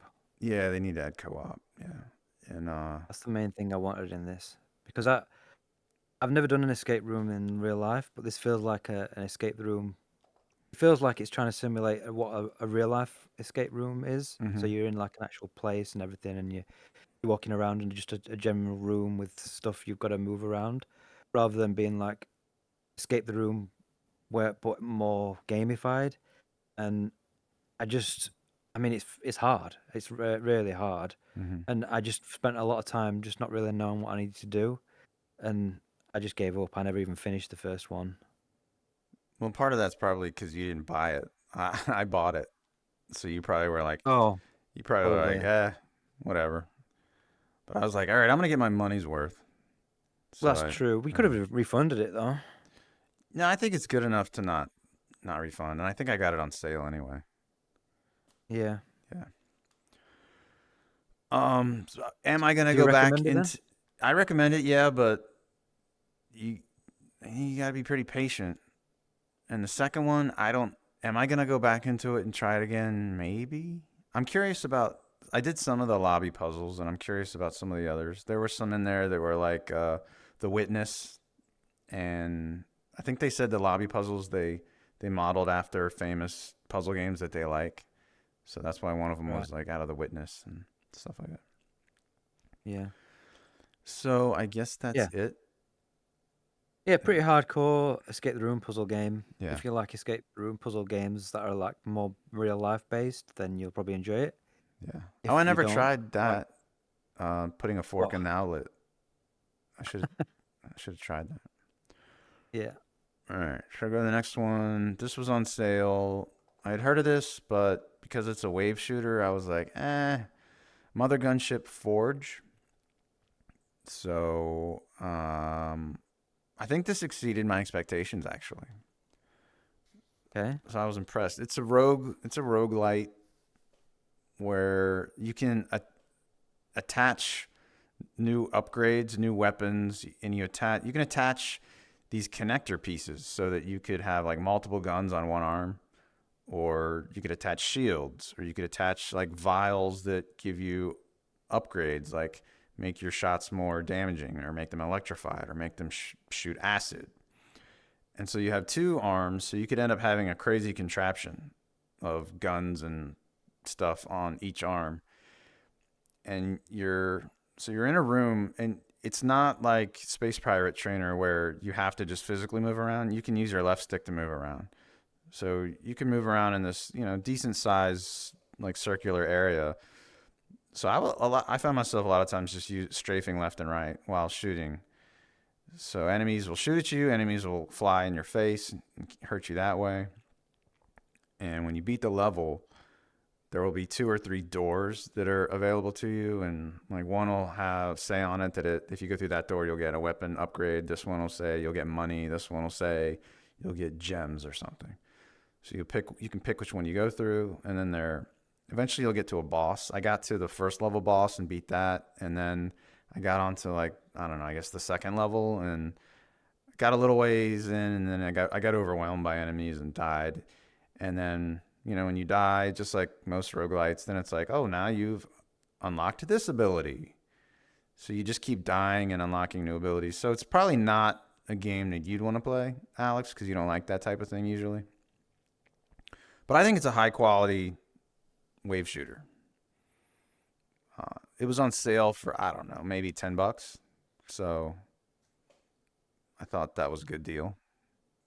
Are you going to try it? Uh-oh. Alex? Sorry, can you hear me? Now I can hear you. Yep, sorry. I forgot I was muted and I forgot I'd unmute. I didn't to unmute myself. Okay. Yeah, I'm not gonna play it. You're not going to try it? Okay. Because it's a It's like my roguelite? worst nightmare. It's a roguelite wave shooter. I mean, it's like Yeah. two things that I hate. So Yeah. All right. That's what I figured. I don't think I have anything else to say about it. I guess that's it. So we'll go to the next one. Ragnarock. This, I think, is my favorite VR rhythm game. This is definitely my favorite VR rhythm game. I went into it because I had paid for a bunch of DLC. They have, like, there's tons of songs in this now. And I just hadn't done all the songs. So I just went in and did all the songs. Then I noticed that Ivan, a guy we play with sometimes, he's on Alex's Discord. He had some songs where he beat me, and also we played multiplayer and he was beating me. So I was like, all right, let me get number one on the leaderboard. So I went through a bunch of songs where he was number one, and he's now number two on most of those. I still have some more work to do, but yeah, he's gonna have to go in there and reclaim his throne. So as you can see in this game, you're just hitting these 4 drums as these notes come, but the more you do in a row, and the more you have to hit them. If you hit them perfectly, you'll get this electrical lightning effect. Hitting them perfectly is hitting the timed perfectly and in the perfect center of the drum. The more of those you get, the faster you'll be able to do this special ability where you hit your cymbals, and then all the guys in the boat will go like, "Roar!" And then that it gives you kind of a boost of speed. So you have to be good at doing that to be able to do well in the songs. And so you'll get an initial boost ability, but if you wait and just keep hitting drums and let it power up to the second level, the first level is like white and bluish. The second level is yellow, like, or goldish. That's when you really want to hit the cymbal, because that's when you have like the super powerful boost. So I guess I don't know. And there was a recent update where they added 2 more songs. They keep adding more songs to it. But I haven't gotten to play those yet, because they usually do a Halloween update. So have you played this any other than multiplayer with no, us? I can't get angry this game. I'm usually pretty good at rhythm games, but for some reason I just can't get the timing down. So I miss my beats all the time. Like when we did that multiplayer time with you, Josh, and Ivan, I was just right at the back. Like I Mm-hmm. sucked. So But you're I good just at Beat can't. Saber, right? Yeah, I love Beat Saber. And I don't like Beat Saber at Um, all. So it's funny. yeah, I think the music's better in this. I like the music more in this than Beat Saber. Okay. It's just I just can't for some reason get the hang of the. I've tried tweak because they've got loads of like settings and stuff where you can tweak the angle of the handles and the drum height and stuff. And I've tried tweaking it all to try and get it so that I can hit things on beat, and I just always seem to be slightly off. Hmm. I don't know what it is. Don't know why. And you can do custom songs in this. So I went to this site. I don't know if it's called Ragna Songs, and you can download them there, and then you just dump them into a folder, and then there they are in your game. But the ones that I got were way too hard.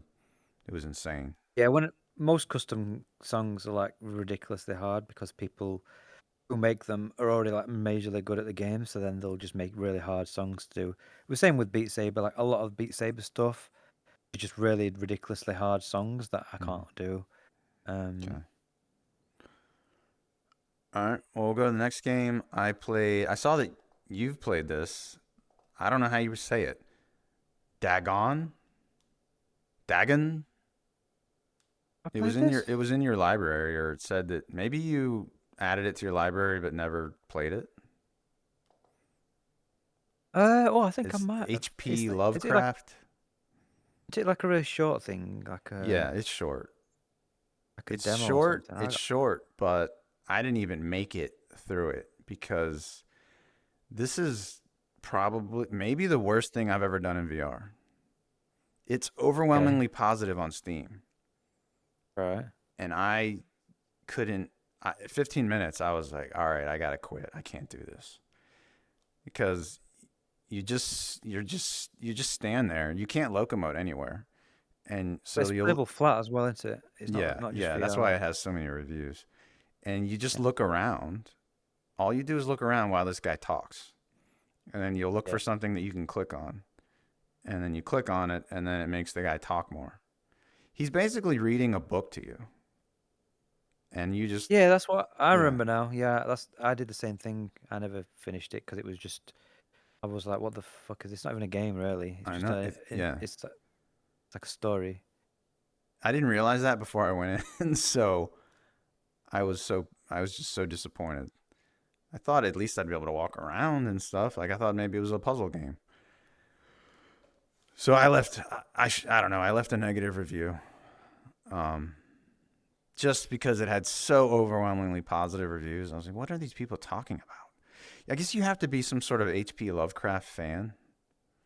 Yeah, it's got a massive following, all the HP Lovecraft stuff. So Mm-hmm. anything HP Lovecraft, you'll just get a certain amount of people will play it just because it's that theme or whatever. It's like a person who designed some. I don't know what are the books or something. I don't know what they are, but Yeah, I guess. uh,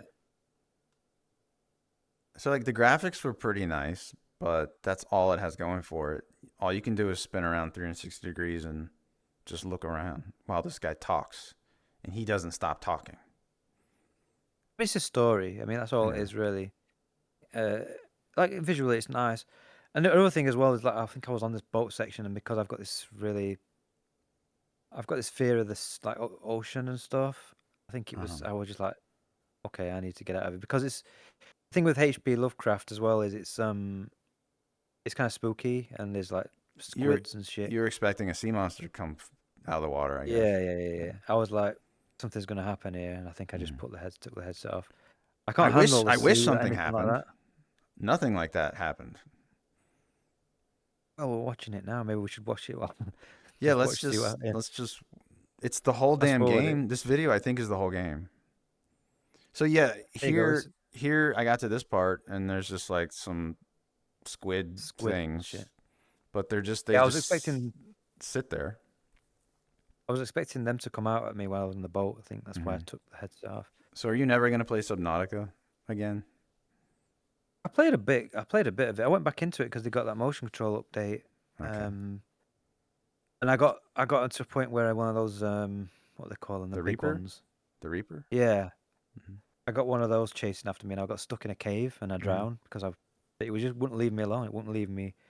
I was in the cave waiting for it to piss off, and it just wouldn't leave me alone. I just drowned in the cave. And then the thing with Subnautica is as well is it's so fucking annoying. Like I know you like.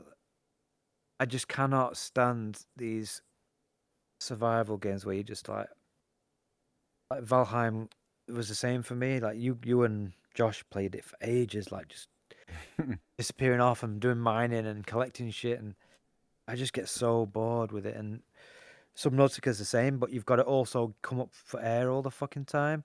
Obviously, I think at a certain point you get things that help with that, but I Yeah. put a few hours into it, and it was like you were still having to.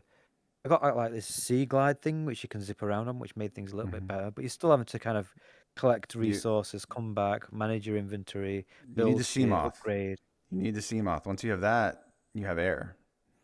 That's what I was trying to do, but the CMOS, like you've got to kind of search around for these blueprints and stuff Yeah. so that you can build more stuff. And it's like the whole gameplay loop is you just going out, exploring, finding shit, bringing it back to your base, keep doing that over and over again. It just drives me I nuts. should just give you my save file, maybe. Maybe that would work, and then you'll have a CMOS and all that shit, and then you can just. There is an explore mode, where apparently you can just explore, but I don't know whether that like maybe you don't have oxygen and shit. But I want a vehicle to be able to move around in. Like I enjoyed that being on that sea glide thing, being able to like zip around faster. Mhm. I thought that was more enjoyable. The CMOS is Um, way better than that thing. yeah, because you're inside, aren't you? Like you're Yeah, inside an actual and it's a lot thing. faster. Yeah, maybe I don't know. I'll probably never go back to it. Who am I kidding? All right. So since I was talking about the 4090, this isn't my video. This is somebody else's video. I used VR Mark Blue Room to test. I've been using that to test my cards in VR ever since I had a 1080 Ti. So the Blue Room test. I'm fast forwarding. Looks like this. And back when this first came out, VR Mark, this was like pretty taxing on a system. So I have here my 1080 Ti could do 62 frames per second in this, and all of these tests are with the same i7 8700K CPU and 32 gigs of RAM. So 62 for the 1080 Ti. My 3080 got 105 frames per second. My 3080 Ti got 131 frames per second, and my 4090 got 254 frames per second. That's insane to go from the 3080 Ti at 131 frames per second to the 4090 254. That shows you how Yeah, much it's more almost powerful double. it is. It's insane. It's like it's a massive jump. It Yeah, really is. It's yeah, impressive how I mean, the thing's massive. The car's obviously huge. yeah. Um, but yeah, it's one of the things that I'll just keep waiting because I can still run stuff with my card that I've got, and eventually there'll be some, like the 5000 series will come out, and then the 6000 series. There'll be a point where, because when I jumped up, I went from a 1080 to a 3080, Hmm. and that was like double. But now it's double again, like Yeah, between a 3080 and a 4090. So then what's it going to be at a 50 series, 5000 series? Is going to be yeah. freaking triple what I'm at now? Or what's it going to be like quadruple what I'm at now? I mean, it's like at a certain Yeah. point I will probably have to change again. The main problem I've got is I can't fit a 4090 in my case, so I'd have to get a new case and then I'd have to get a new motherboard. I'd have to get I could do with upgrading my CPU and memory and stuff anyway. So when I next do my upgrade, it's going to be like a full PC build ultimately. So I'll just wait as long as I can. I must have a big ass case because the 4090 fits easily in there. No issue at all. I've got a small form factor case, Oh, so it's not okay. like a regular size case. All right. Um. Um, So what was I gonna say? I wasn't. The only reason I got the 4090 is I read that the 5000 series isn't coming out till like 2025. So I said, all right, screw it. I mean, the main thing I do is gaming, VR gaming. So why not? But when did the 4090 come out? the 4090 came. When did it come out? Shit, I don't know. Was it last year? I gotta Google it. I don't know. I think it I was every 2 years they bring a new card I series out into. I bought my 3080 Ti in February 2022 for a stupid price. I mean, like almost the same price as the 4090 is what I bought the That's when 3080 they were Ti. like, that's when they Hmm? were like crazy priced, and then the whole mining boom and everything. They Yeah, they were stupid money at a certain point. yeah. And the 4090, I don't think it was even announced yet. The 4090 came out October. It says October 12th. Yeah, What? Wait. 2000 and Yeah. was Oh, it 20? October 12th, 2022, I guess. So I got the 3080 Ti February 2022. Must have been a year. I guess I had no idea. Yeah, it's been a year. So when So the then it's 4090 probably came another out, year then. I can never get these cards when they first come out. Like they're never available. Um, Yeah, I've only ever done it once with a 3080, and I had to wait for the actual launch like time, Hmm. and then I had to sit on a there was no chance on the main like founder cards. I had to go on like another supplier, and I sat there, immediately tried to order it, and it took me 2 hours Yeah, to I get to the can't. checkout God. because it was just running so slow because of the amount of people that were trying to use it. Yeah. And I eventually got checked out, and all the initial sales had gone. So Mm. I got an order in, but it would took I think like a month and a half for my card to finally arrive. I didn't get like the first batch or anything, but yeah, it was crazy. That when 3080 launched and everything, it was just absolutely nuts. How I don't think they've had as much demand. Like I think you can get hold of cards now a lot easier. Like with Yeah. the 4090, was it the same when that came out? Was that sold out? I don't know. Yeah, I think they were sold out. Um, I'm sure I would have looked at them then, and it was ages though, when the 3000 came out, it was quite a while. You were still struggling to get hold of them. yeah. 'Cause there was a certain point where even months after, like 6 months after I had my card, I could sell my card on for profit. Like I could have sold my 3080 and made money on it because they were fetching such a premium. Whereas Mhm. now, I don't think that's as like that anymore. No. I think Yeah. I you, sold you my can just get them. so I sold my 3080 to get my 3080 Ti, and I sold my 3080 Ti to help get the 4090. But I didn't get good money at all. I sold the 3080 Ti for 600 something on eBay, and I paid 16 something. You Yeah, know, so not a good that was that was profit. massive. You paid massive amounts for that then, didn't you? Because Yeah. paid £700 for my 3080. That was new on launch. My ex-wife got the 3080 for me as a present for like Christmas or birthday or something, and she paid over 1,000, Yeah, like because that's how hard they were to get. Um, yeah, that's what I mean. You could sell them for more money than you paid for them for a while, for yeah, months. yeah, I'm glad that it's not like that, and I'm hoping that when this next batch comes, maybe I'm in a position where I will like upgrade and everything because it's like, especially with the mods and stuff, like with you saying, like with Loot Ross mods and stuff. There is definitely we're reaching a limit with these 30 series cards now, to the point where I could do with probably upgrading my PC a little bit. But I want to get a PSVR 2 first anyway, so I'll probably do that. really? I don't. Yeah, Hmm. I I do. wouldn't get a PSVR 2 until there's a PS5 Pro and there's no I think no reprojection. maybe that'll happen. I mean, I'm selling my house, so once my house is sold, Oh yeah. um, I'll definitely be getting one. Okay. Uh, or if my financial position improves. But yeah, I definitely want one. I want one for Gran Turismo 7 more than anything Oh because yeah, you love that stuff. I'm a big Yeah. yeah, I'm a big car nerd, so that's Yeah. sort of like my dream game Okay. right there. All right. We'll go to the next thing. So he was talking about the PSVR 2. Here's another headset that just recently got announced, the MetaQuest 3. But, I mean, everybody knew pretty much everything about it. It was like, I don't know, it's probably all intentional leaks by Meta. But yeah, we knew everything about it, except what we didn't know if it was one screen or two, because Quest 2 is one screen. And we found out I think on release day is when we found out that it's actually two screens, which is great. That means real IPD adjustment. So it's going to have full IPD adjustment. So instead of Quest 2 had just those three IPD settings. That was the main reason I couldn't keep it. And I decided, F this thing, I'm selling this. Was my IPD was somewhere in between the first setting and the second setting.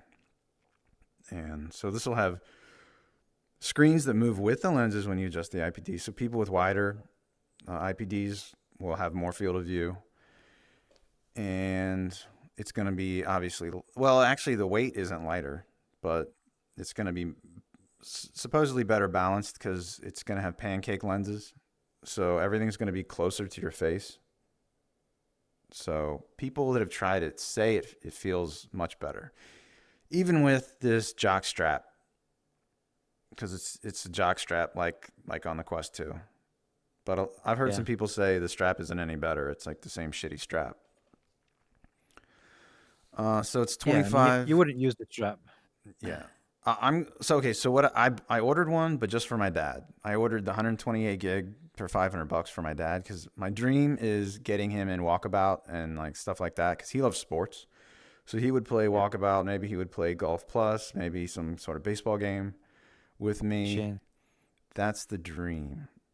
I put him in my Quest 1 and I put him in Super Hot, and he said he was feeling dizzy and shit.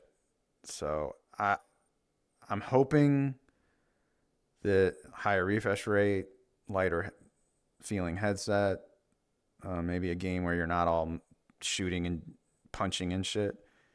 Maybe he'll be able to take it. I don't know. He's in his 70s, so I'm not so Right. sure. Uh, so the Quest 3 is 25 pixels per degree. As I said, pancake lenses. From what I've heard, okay, David Heaney of Upload VR, he says these are the best lenses he's ever tried on any headset. And then it has great edge-to-edge clarity, giant sweet spot. So this headset that I ordered, it's going to come to me first for me to try. Then I'm going to Yep. set it up and put games on it and stuff for my dad. And then I'm going to either bring it to my dad or ship it to him after I've made my assessment. One issue with this thing, Yeah. though, is there's no DisplayPort connection to your PC. You're going to have to do a USB cable to your PC or wireless. So it's going to be compressed. So I don't know how compressed it's going to look. I have a Wi-Fi 6E router. I bought this thing a year ago in anticipation of these Wi-Fi 6E headsets coming out. So I'm finally going to get to try it. And a bunch of the games, the standalone games, are getting upgraded. So I don't know if you've seen those comparison videos. They're pretty impressive. Have you looked at any of those? Yeah. Yeah, I mean, Red Matter 2, Saints and Sinners, and Walking then Dead Sinners, Saints and Sinners. I Yeah, I saw mean, Golf Plus. That's getting. I was interested in that because that's probably a game he'd play with me. It looked a lot better on Quest 3. yeah, I mean, it's just it's double the power. It's like going from a 3080 to a 4090, but in the Quest land, isn't it? So it's like Yeah. it's gonna a minimum. They're saying that it'll automatically increase the resolution of games. So like if you've got even if a developer doesn't actually do anything, you're gonna get high resolution image compared to the Quest 2. I mean, how many try? I don't know how many games you tried on the Quest 2, but I've been massively under impressed by the Quest 2 like visuals. Every time I jump into it, it's so fuzzy, low resolution, shimmery. You've got like the fixed foveated rendering around the edges, which I always end up seeing a lot in a lot of games. Mm-hmm. Texture resolution's really low and bad. Obviously, just generally a lot of games like just look terrible. Um, so I'm just looking forward to developers having a better system to develop for because obviously a lot of developers are developing just for the Quest 2 and we're getting kind of mild upgrades for PC or PSVR 2. So I think now a lot of developers, in fact, I know they are because I've spoken to some developers, are actually focusing their efforts on the Quest 3 because they're saying that eventually the Quest 2 is going to stop getting supported. So for them, it makes no sense to make a Quest 2 version and then upgrade it to Quest 3. They're making a Quest 3 version of the game. Then they might, try and downgrade it for the Quest 2. So they're going to have that extra power. So we're already going to start to see, even though the Quest 2 still needs to be supported by a lot of developers, I think we are going to see a benefit overall for the industry already. And once the Quest 2 isn't necessary to be supported, which it won't be in a couple of years, then it's going to make a huge difference to the overall quality of the VR games that we get, I think. Yeah. And Asgard's Wrath 2 you get for free if you order it until sometime in January, I think. And that's a game I Are you want interested anyway. in that game? Oh Do yeah, you? I am because I love the first one. I loved the first one, but a lot of the appeal was just like the visual spectacle of it. Mm-hmm. Like, the combat was pretty dull. Um, and now it's kind of the opposite. Now it's not as much of a spectacle, but it's more combat. So Yeah. I think if they can improve the combat, it could be good. But everything I've seen visually has underwhelmed me. Um, I'm hoping 'Cause I've that's got a Quest 2. Quest 2 graphics. I'm hoping. thinking like I don't see why would they would show Quest 2 graphics when they've got the Quest 3. I feel like what you're seeing. In fact, they don't even say that. I think they said like in engine or something. Do you know they do that bullshit where it's like It's in engine? it It's said not. in engine too. I'm sure because they're made in Unreal or whatever, aren't they? So they can Mm. kind of capture the footage directly in the engine. Mm. It's representative of what it's going to look like overall, but it doesn't like it'll have higher resolution and stuff like that. So I mean, I can't imagine that they're going to be showcasing the Quest 2 when they've got the Quest 3, and that's kind of the launch title, isn't it, for the I Quest feel 2, like I Quest 3? remember hearing that though. I remember. Okay, so like, remember that thing where the developers were sitting with those influencers? I remember Yeah. somebody telling me. I didn't watch the whole thing because it was annoying me too much. But somebody told me they did Yeah. watch it. Told me that the developer in that said this is Quest 2 footage. Interesting. Yeah. You'll be interested to see what it looks like. I mean, it's one of the things that, like, there's this and then there's Assassin's Creed, which we'll talk about in a minute, but I don't want to play them on my Quest 2. Like, I think they're going to be way better on the Quest 3. So you're not going to I'm buy a kind of, Quest 3? no, not for, Okay. not for one game. I mean, I'm not really Yeah. that bothered about Asgard's Wrath personally. It's mostly Assassin's Creed that I want to play. But like Asgard's Wrath 2 just looks really underwhelming from everything I've seen. They've got this big thing where they're boasting 60 hours of gameplay, and for me that just means that it's going to be padded full of shit. Like the first game was 25 hours for me to finish it, and that was the drag towards the end. So imagine 60 hours. That's What not a if what plus. if I That's not. try my dad's and then I tell you I'd rather use this thing over my index because of the lenses? And I will. I won't buy one, but I would. Or maybe I would buy one. Maybe I can get one. I think I've got to try and swindle one through my channel or something. I don't know. Yeah. But You wouldn't need the 512 gig one because you're not going to be doing that shit on it anyway. I would just get the I would just get the 128 because most Mm. of the stuff's going to be PC. I'm not going to Yeah. play much standalone Yeah. anyway, and I can just delete games. Like I can play a game and delete it. It's not that big of a deal for me. Yeah. But if you said it was like amazing upgrade, even on PC with the compression and everything, Mm-hmm. that would definitely be tempting. But then the other thing is well is battery because even if you unless they've changed it, but even like because Josh is using a Quest 2 in a PC with a link cable, Yeah. and he says that even though it's plugged in, it still uses the battery. It's not. It's still. It's charging it a little bit, but it's not. It's not got enough Mm-hmm. bandwidth to charge it and display and everything at the same time. So you still haven't got like unlimited battery even when it's connected by a wire. If I like this thing, Um, I'm going to get one of those battery straps where you have replaceable batteries that you just hot swap while you're playing. yeah, so that's the thing. Then it's not a $500 headset because then Yeah. you're having to buy an extra head strap. You're having to Yeah. buy Yeah. headphones because the headphones are shit that are built That I'm into it. not You're going to having to do. buy. Hopefully I'd be okay with the audio out of the head strap. Hopefully. You might not, I don't think you're that bothered about audio, so it's probably not going No, to bother no. you that much. But for Yeah. me, the Quest 2 audio is absolute dog shit. I mean, I've got these wireless headphones, so I could potentially try and find a way to connect them. But Mm-hmm. yeah, but then again, it's like you've got the battery situation, so you end up spending a few. I've got prescription lenses to get for it as well. Apparently, it's got Oh, that's a eye pain. relief. Yeah. Oh, yeah. It What? does. It has eye relief. That's another thing we learned. So it actually, like the index, you can pull the lenses. I think that's why they've got the extra field of view because you can pull the lenses right up to your face. It's Yeah. all It headsets should have that. I mean, I don't understand the why they don't. gasket moves, whereas in our headset, the index, I think the lenses move. Is that the difference? Yeah, the lenses move. Yeah. But there's a way of I know there's a way you bring in the lenses right up to your eyes, Yeah. which is obviously a massive bonus because that's how you get your extra field of view. Because without, if I dial the lenses out on the index, like the field of view isn't that great. Mm-hmm. If I dial the lenses out the worst setting, it feels like I've got a Quest 2. Yeah. and and like the blur, like the drop off with the lenses as well, like the blur. I move my eyes around, it blurs off really quickly. But whereas if I dial the lenses right in, because the spot's closer to your eyes, I can look around a lot more. Yeah. Obviously, with the pancake lenses, apparently like the sweet spot's massive anyway. Like the Mm-hmm. lenses are apparently really impressive. So I think it's great. I really like what they've done. I think that they've done it. they've taken the Quest 2, which was like this cheap.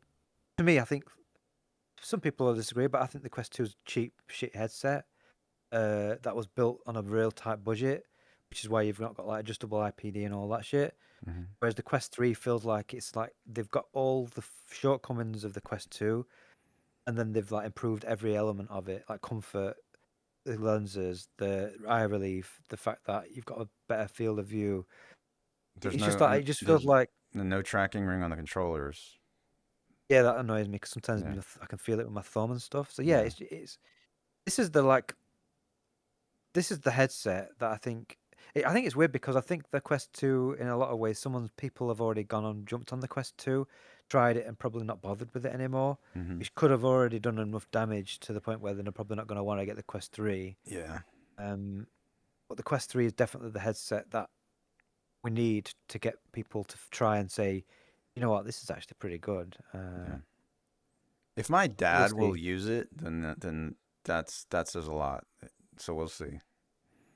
Yeah, Because it's a good test. he's not very tolerant. Is All that right. where you get it from? Yeah, yeah, that's where I get it from. Oh, he's less tolerant than me. Trust me. Yeah. All right. All right. So people have asked about this headset a lot. So I was gonna add this in here. So there are like four new headsets now that are shipping basically or newish. There's the Bigscreen Beyond for $9.99. So this thing has 32 pixels per degree, whereas Quest 3 had 25 pixels per degree. This thing is 127 grams, so it's the lightest headset you're gonna find. It's a custom fit. They have to do a scan of your eyes with an iPhone to get your IPD and your face shape for your custom face gasket. It's pancake lenses. The reason I'm not interested in it is I've heard too many people say it has poor edge-to-edge clarity and a small sweet spot. I can't deal with that. So one reason I love Index is it has really good edge-to-edge clarity. Like I bought a G2 and the edge-to-edge clarity was really bad, and I was just like, all right, no, that's it. Returning this thing. So I can't. This thing's. I don't know if you can return it after you've done a custom headset. You probably can't return it. Who knows? Mm. It feels like a really compromised headset where they've focused so much on size and Yeah. the weight, but it's got a lot of other issues. Like there's no built-in audio, not even just the headphones. It's got no microphone. Like you No, literally can't. this thing has a microphone. It You doesn't have. sure? Yeah, it has a microphone. What you're thinking of is the Varjo Aero. It doesn't. Oh, Yeah.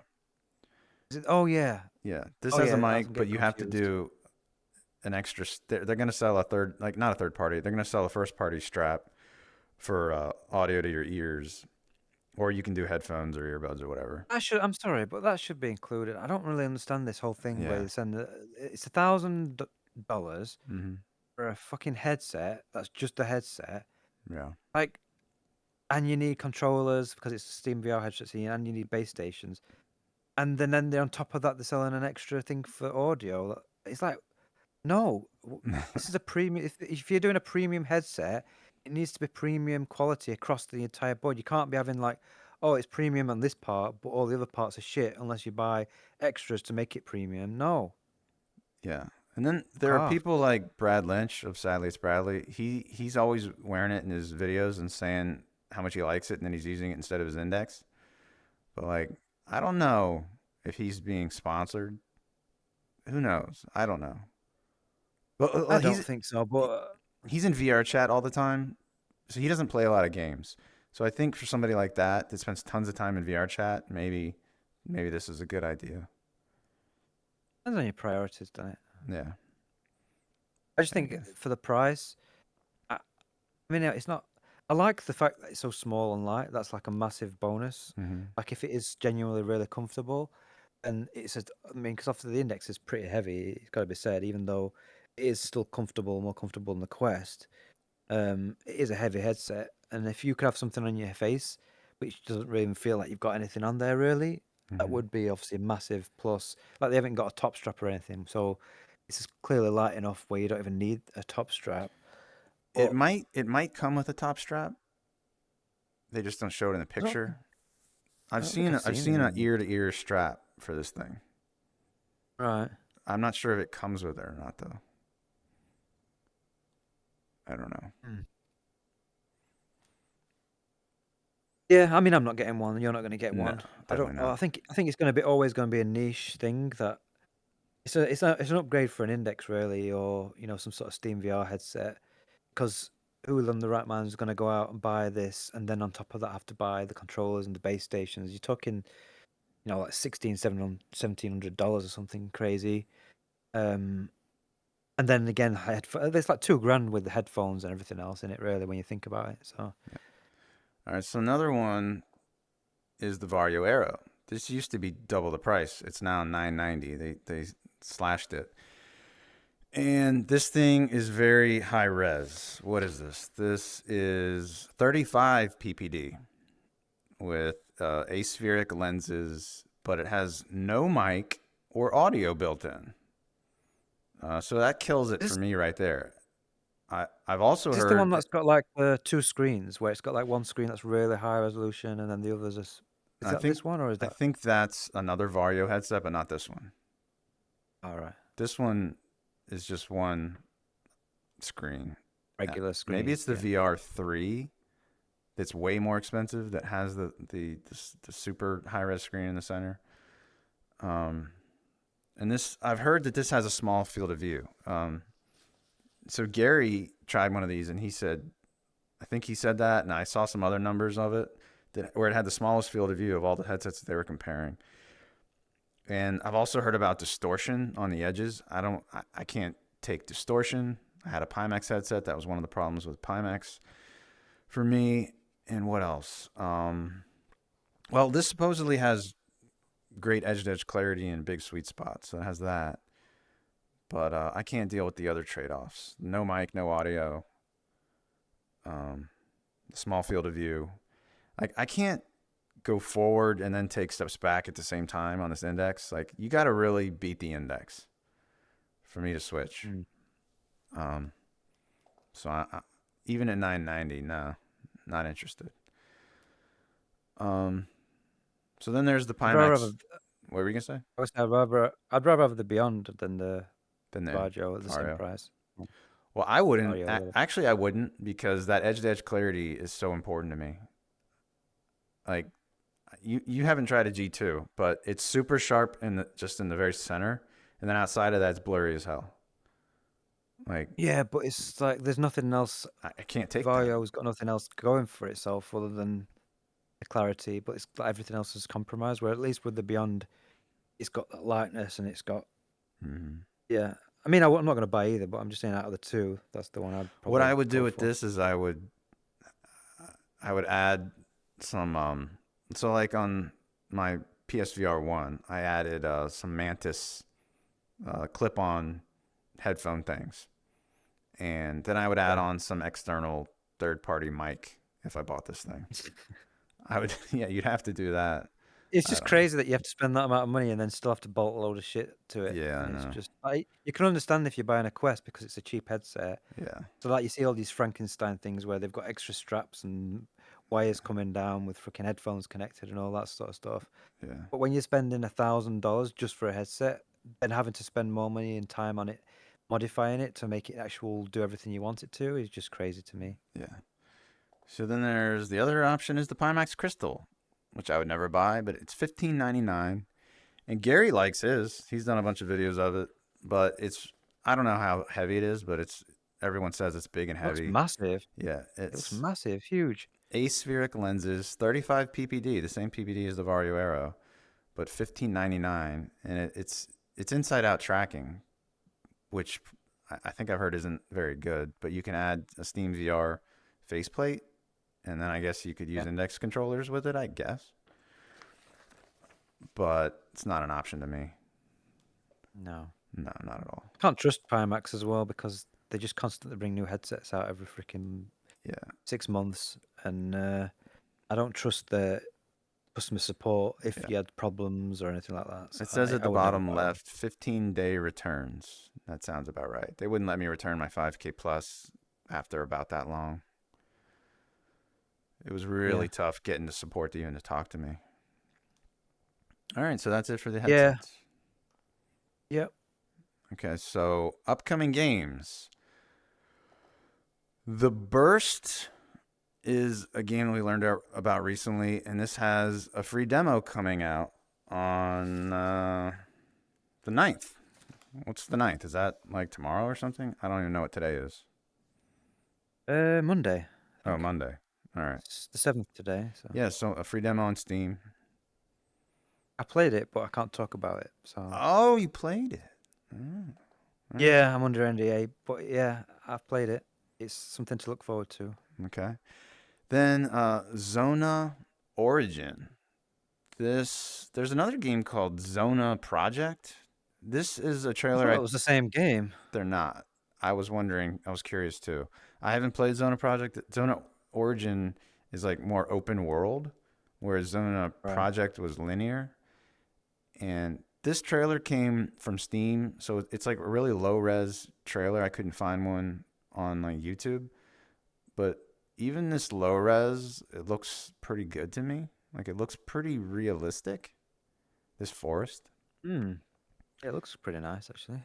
Yeah. Oh, Um it's a Stalker game, and it looks literally like Stalker. yeah. I've never played any of those stalker games, but I hear about them I've all the not, but I time. just know Yeah. from like Into the Radius is another one where you've got like it looks identical where you throw in stuff and you've got like entities and shit you've got to watch out for and anomalies or Yeah. whatever you This call them. movement is really slow. This maybe he's just being Oh careful. yeah, Yeah. that's very slow. Yeah. So that demo it comes out on October 12th. All right. So Okay, let's see. Seventh guest. That's probably what is that our most anticipated one? it's definitely up there. There's some others like Bulletstorm I'm also look forward to, but yeah, this is up there Yeah. October for like 19th. puzzle games. Hmm. Yeah, This October month, 19th. that's good. There's a And lot of stuff coming out. Well, yeah, as we're going over now. people that have tried this have been really positive. Yeah. So definitely looking for. I never played it the original. You know, I played Myst and I played like Phantasmagoria. Did you ever hear of that game? No. Phantasmagoria. That was a Where is it? PC, CD-ROM game. It Right. was spooky full motion video type of game.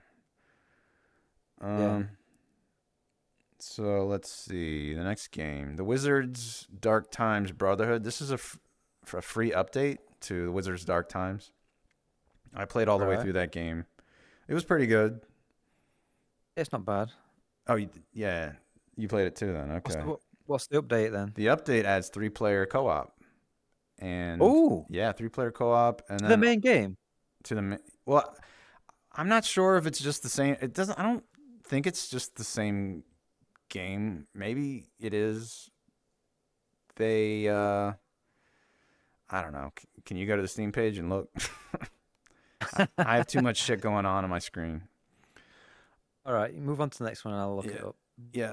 This So, is but Dark Times Brotherhood. they also said they're gonna like update the graphics and like it says enhanced Oh, visuals. shit. Maybe this trailer says it all, and I'm just not paying attention to what it's saying.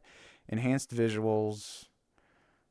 Um, let's just see what else it It's gone says. dark in my room and I can't fucking see my keyboard. Oh, Hang on. I'm trying to blindly type.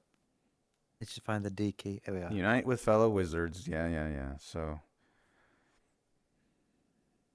Uh, yeah, so maybe it's just the same game, but you can play it with your friends. that would be cool. Yeah. I enjoyed the game. I never actually finished it. I got quite far into it. I can't remember why I stopped playing. Here we go. Let me click on this. Okay, so this is in beta right now. Co-op challenges for up to 3 players. Um, Recently.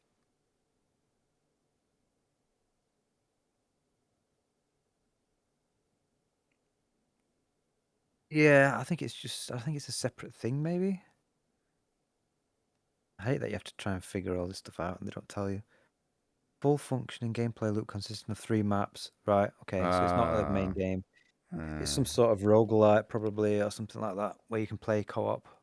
okay. Um, It's still worth looking at because, like I Yeah. say, the game's good and co-op's always fun. So Yeah, this game has good gesture magic. Maybe maybe this is the best gesture magic I've ever used in a VR game, perhaps.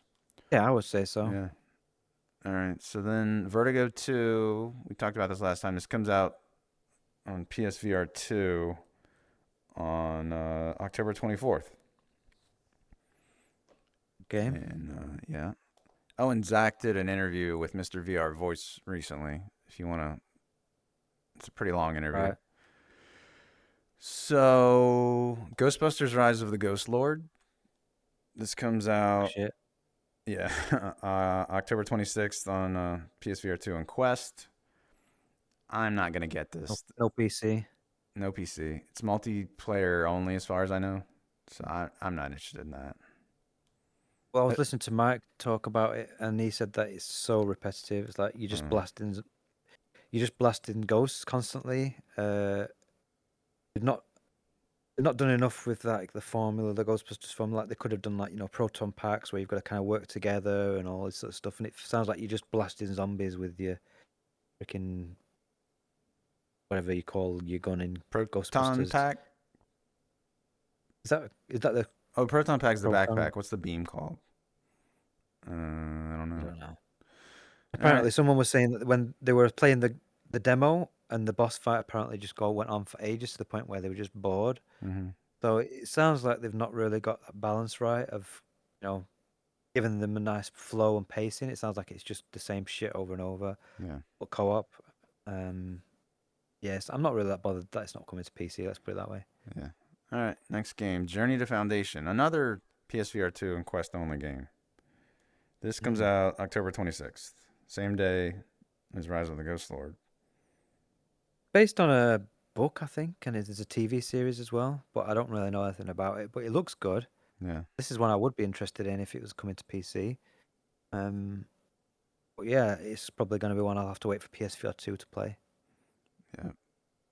Then Out of Scale, a Kurzgesagt adventure comes out on the same day, October 26th, on Quest only. I'm trying to get it to load. There it is. You ever watched a Kurzgesagt video? I haven't. Oh, Never heard of it. they're really good videos on YouTube. So that they do like science, space type of things. That's things that really appeal to me. And a lot of times, Right. they play with scale. So like here they're doing molecular things. So I'm guessing sometimes you're going to be down at the maybe the electron level. Sometimes you're going to be out in the universe, doing space stuff. So that Right. is right up my alley.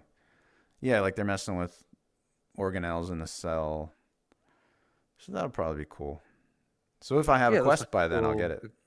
Sorry. Looks more like an experience than a game, but Yeah. uh, it looks like it could be fun.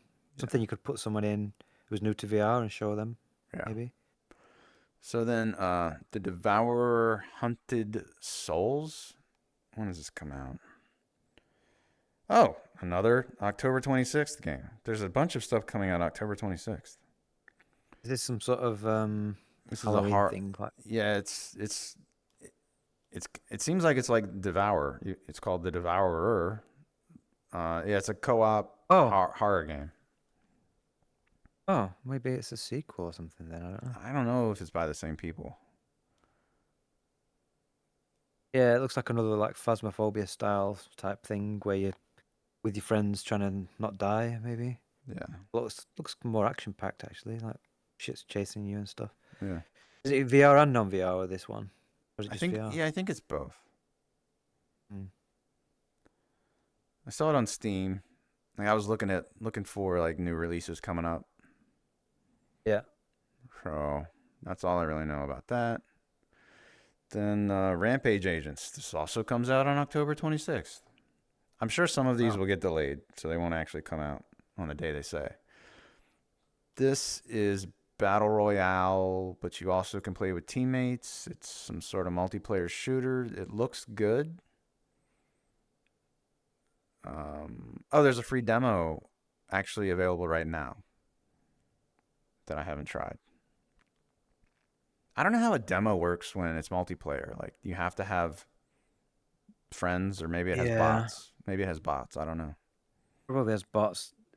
The trailer makes it look like it's just like not actual gameplay, like it's some sort of pre-rendered stuff, like the way they're moving and stuff. Oh, you. Oh, It yeah. just Oh, looks, it looks too good. The movement. Yeah, to be just actual. everything looks. It just looks like just it's not actual in game. Yeah, it's too smooth. Um, yeah, so I'd be interested to see what it's like in game. I mean, these things are unfortunately a lot of them just die because they don't have a player base. Yep. Um, there's too many of them and not enough people, unfortunately. It looks decent from what I can see, but like I say, this is definitely not gameplay. So what it looks like in game and how it is. I keep seeing this fucking butterfly. I mean, I've got the headset on the index on, Mm-hmm. and I've got the screen up, but I'm in that environment, the Steam Home environment Oh, with the yeah, yeah, bench and the yeah. mountains in the background. And there's these little butterflies that I keep seeing at the corner of my eye, and I keep thinking it's like a spider in my room or something. But obviously, I'm not. I'm not in. I'm in VR, so it's like a butterfly flying around. It keeps catching the corner of my eye. I keep shitting myself. Think there's a fucking spider there. Anyway, I got rid of any like environment, so I just have a background because I was wondering if performance was affected by having that. So I just I used to have the one like Ilya's Retreat. That's the one I yeah. used to use all the time. Uh, Now I'm just in like the that one where you see mountains and the stars.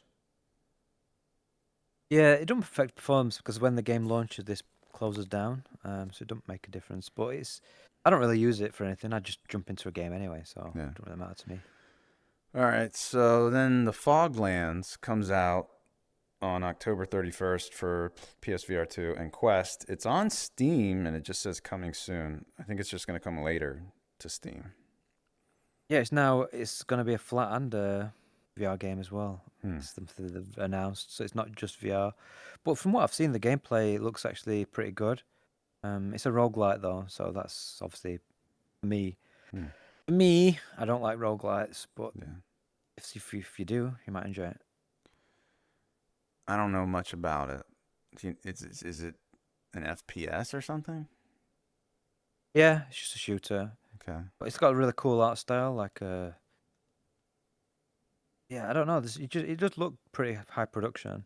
Yeah. Um, and it's a PSVR 2 and console, and it's coming to PC as well. So yeah, it's definitely one that I'll be interested in, even if it's a roguelike. But All right. Vampire the Masquerade Justice, another game coming to PSVR 2 and Quest only. That's November 2nd. mm, it's alright. And don't have much to say about it. I'm sure we've talked about it before. Yeah. Yeah. So then Power Wash Simulator comes the same day, November 2nd, to Quest. And I have no interest in this because I hate cleaning. It's one of them But things that for some reason people love, and I just don't get it. But this has multiplayer, so people will like you that, get I to clean guess. together. Yeah. Mm, Yeah, I have no idea why. I guess weirdos. people would like listen to a podcast or something while playing this, maybe. Yeah, it's probably satisfying for them, but I've just yeah, no thanks. Okay, Assassin's Creed Nexus has a release date now. It's November 15th. It's Quest only. And people tried it, and a lot of them didn't sound that impressed to me. I mean, they said it kind of looked a little low res. I I On the don't know Quest what. 3. Yeah, they were playing it on the Quest 3, but some of them were like, we don't know if this is like actually the Quest 3 build. Mm. But they didn't sound too. Some of them were saying, but I did just get out of the Red Matter 2 demo, so maybe that made this look worse.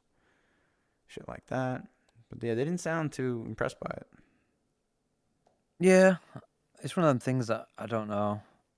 It's like it's so frustrating because obviously I know why it's being made for the Quest, but it's just full well that the game could be so much better if it was made PSVR 2 and PC. Mm-hmm. Um, I'm hoping. that this is going to be like a timed exclusive, and that maybe they're going to have a PSVR 2 release, because we've seen that a few stuff like the Star Wars games and stuff, which have come to PSVR 2 after. So I'm kind of hoping that's still going to be the case with this, because obviously Meta would have to pay a lot of money for this franchise to have it as an exclusive just to the Quest. Oh yeah, I'm gonna hold off and hope see that we get a PSVR 2 version. I know we're not gonna get a PC version. I know that. It's just interesting. PCs kind of not there for a lot of developers, but we'll see. All right, so Asgard's Wrath 2 comes out December 15th for Quest only. Yeah, we already talked about that. Yeah, and as I said, yeah, you get this free with the Quest 3 pre-order. This and I gotta go play that developer video with those content creators again, because like I said, that guy did say that the developer said it's Quest 2 footage. I gotta confirm that. I don't know if what we're looking at right now is Quest The stuff 2 that or they're 3. I showing don't there know. looks okay. It's just Yeah, like when they show the actual proper game, when you're in the open world type thing, yeah, it just looks terrible. Like really open and empty, and obviously no shadows or anything. And yeah. Like here, yeah. This doesn't. I think I don't know. If it comes, like, I'm not going to play it on the Quest 2 because I know it's going to look. It's like one of the things where it's going to look better on the Quest 3, so you'd rather wait and play it on that. Because I don't think this is ever going to come to PC or anywhere else. Because the first game never got released anywhere else. So The if you want to play it, Scorpion, sorry, that Scorpion well, had shadows underneath of it while I was moving.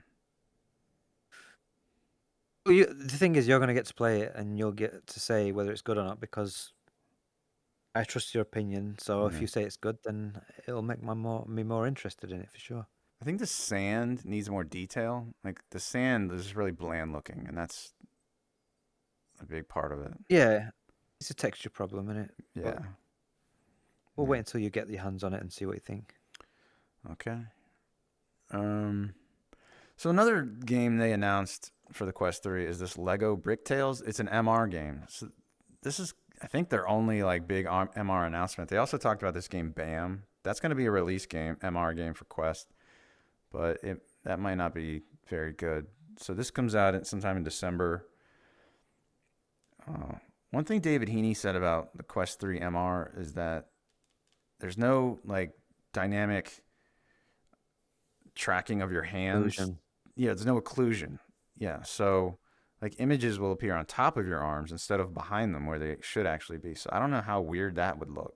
I don't know if you use your hands with this or you use the controller. So maybe if you use the controller and you're just like using a pointer, maybe you don't end up seeing your hand, like things rendering over your hand. I don't know. But you can see he's using his controllers Oh there. yeah, he's using his controllers. But yeah, that is one thing that they said that they're going to add as an update. Yeah, Because you've got this thing that looks cool. It's all occluded within your environment, but then as soon as you move your hand in front of it, your hand goes behind the actual thing rather than being in front of it. So it's not calculating your hand and where position it is within the depth of the room, which is something they will be able to do. It's probably just a time to get that all sorted before release, but they've said that they are going to obviously add that as a software update because it is just software that needs to be. So the algorithm needs to be tweaked and sorted so that it can calculate. Because they've already got hand tracking, so in theory they yeah, should be able to calculate your hand position and everything. So yeah, yeah. So then we found out that now Behemoth is now called Skydance's Behemoth, and it's now coming out in late 2024. It was supposed to be late 2023. That's a huge delay. yeah, I'm glad that. I mean, after Walking Dead 2, Since 2, I'm glad that they delayed it. To be honest, because that game was kind of buggy and a bit underwhelming. I thought Yeah, compared, it wasn't enough over the first game for me to really want to play it. So this is obviously a completely new IP, new game. So yeah, if they spend another year on it, I'm looking forward to seeing what they bring out because it looks just based on what we've seen. I think the concept of it could be really cool, getting away from the zombies and being more of this fantasy kind of big kind of boss battles and stuff. Yeah. Yeah, I'm looking forward to this, but obviously we're gonna have to wait a lot longer for it now. So Yeah, that's a game. Saints and Sinners 2. I had performance problems in that, and that's one I need to go back to see if my 4090 fixes that, or maybe they patched the performance issues, but I haven't played I it launched it in and a long. everything was on ultra, and Oh I just yeah, turned everything down to high, and it was fine. So I think it's just because for some reason they have it default to ultra that it runs like shit on a lot of people's PCs. But on a 4090, you'll be able to run it no problem. yeah. But I yeah, I mean, think. it looks fine. It was just buggy. I just found like people's heads would suddenly randomly turn around on me and shit, and Yep. Yeah. zombies just spawn all the time. I don't like the way that they handle the zombies, where they're constantly spawning and stuff at night. It really Yeah. irritated me. Yeah. Um, yeah, it's all right. All right. Can you think of any other releases that we didn't cover? Nothing that we've got fixed release dates for. Before the end of the year, we've got obviously Bulletstorm, which is supposed to come out. And I think there's a few other little bits. Arizona Sunshine 2 has been having a lot of previews, which is Oh. coming next year, I think now. I don't think it's going to be Yeah. this year. Yeah. And that's looking pretty good, actually. We've not seen any video of it, but we've seen some screenshots and stuff. And it looks like they've done a massive improvement visually over the first game. And obviously, like people saying that it plays really nice and it looks really nice and it's polished. Everyone's impressions, like the people are putting videos out, but it's just them talking because they're not allowed to show any Yeah. footage, which With is a bit still annoying. images. Yeah. It's so weird. People can play it, but you won't show video of it. That's really odd. Yeah, so I've just been watching. I've just read a couple of articles. I can't be Yeah. bothered to just watch someone talk about it. But yeah, it's overall. I wasn't that bothered about it before, but after hearing the previews and everything, I'm definitely quite actually interested in it now. Yeah, Mateo311, he's usually critical of stuff, and he seemed he was positive on it. He went to the actual, the office and played it there. Yeah, Yeah. yeah. So that's one to look So, forward to. But all that's right. going to be next year, I think. Mm-hmm.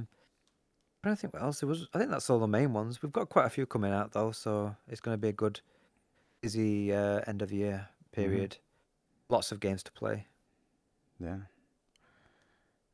Any flat to VR mods coming out soon?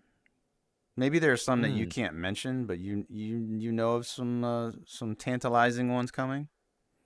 Well, Unreal VR injectors set to release before the end of the year, so it will be coming out before end of 2023.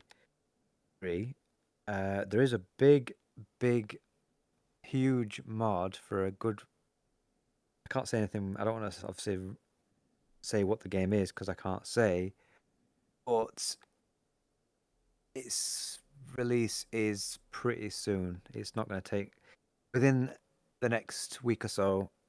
There should be a new mod coming, which is going to be pretty awesome. With motion controls? That's all I'll say about that. With motion controls, With motion controls. All right. and I know another one that's in development that's also going to be really good. I don't know when that's coming out, but there's three big. The Unreal Injector is like the big one, which is obviously I've had access to, and it's absolutely incredible. That's before the end of the year, and then obviously two other games that one's potentially the end of the year, and one's pretty soon, which are also pretty big games that people are really going to enjoy. Are all of these This mods year, by the same guy? no, Okay. All right. different people, Okay. and Speculate that's it. away in the comments, I guess. I don't know. Yeah, I mean, I don't want to spoil it, but yeah, it's going to be great. It's Yeah. going to be. It's going to be one of the biggest mods, I think. Well, the Unreal Injector will be the biggest mod ever made. Yeah. But Obviously, you've played the Unreal Injector, but have you yeah, played these other secret ones at all? no, I Okay. just know they exist. I haven't Okay. played them. All right. All right. Anything else? No, Okay. that's it. That's it. Thanks for listening and watching. And Yep. subscribe because we don't. Yeah, and we might be putting more like gameplay stuff on as well every now and then. Like I think new releases maybe. 'Cause I actually record a lot of stuff for my videos I make, so it could be worth throwing stuff on this channel, like real raw footage and stuff. And Mm-hmm. me and Justin might do like dual streams of co-op games and stuff like that. So Yeah. yeah, subscribe to the YouTube channel as well. Even if you listen to this podcast on other platforms, the YouTube channel we're still gonna put all the content other than the podcast on there as well. So Yeah. All right. That's it. that's Thanks. it. Yep. Bye. See ya. Bye. See. Ciao.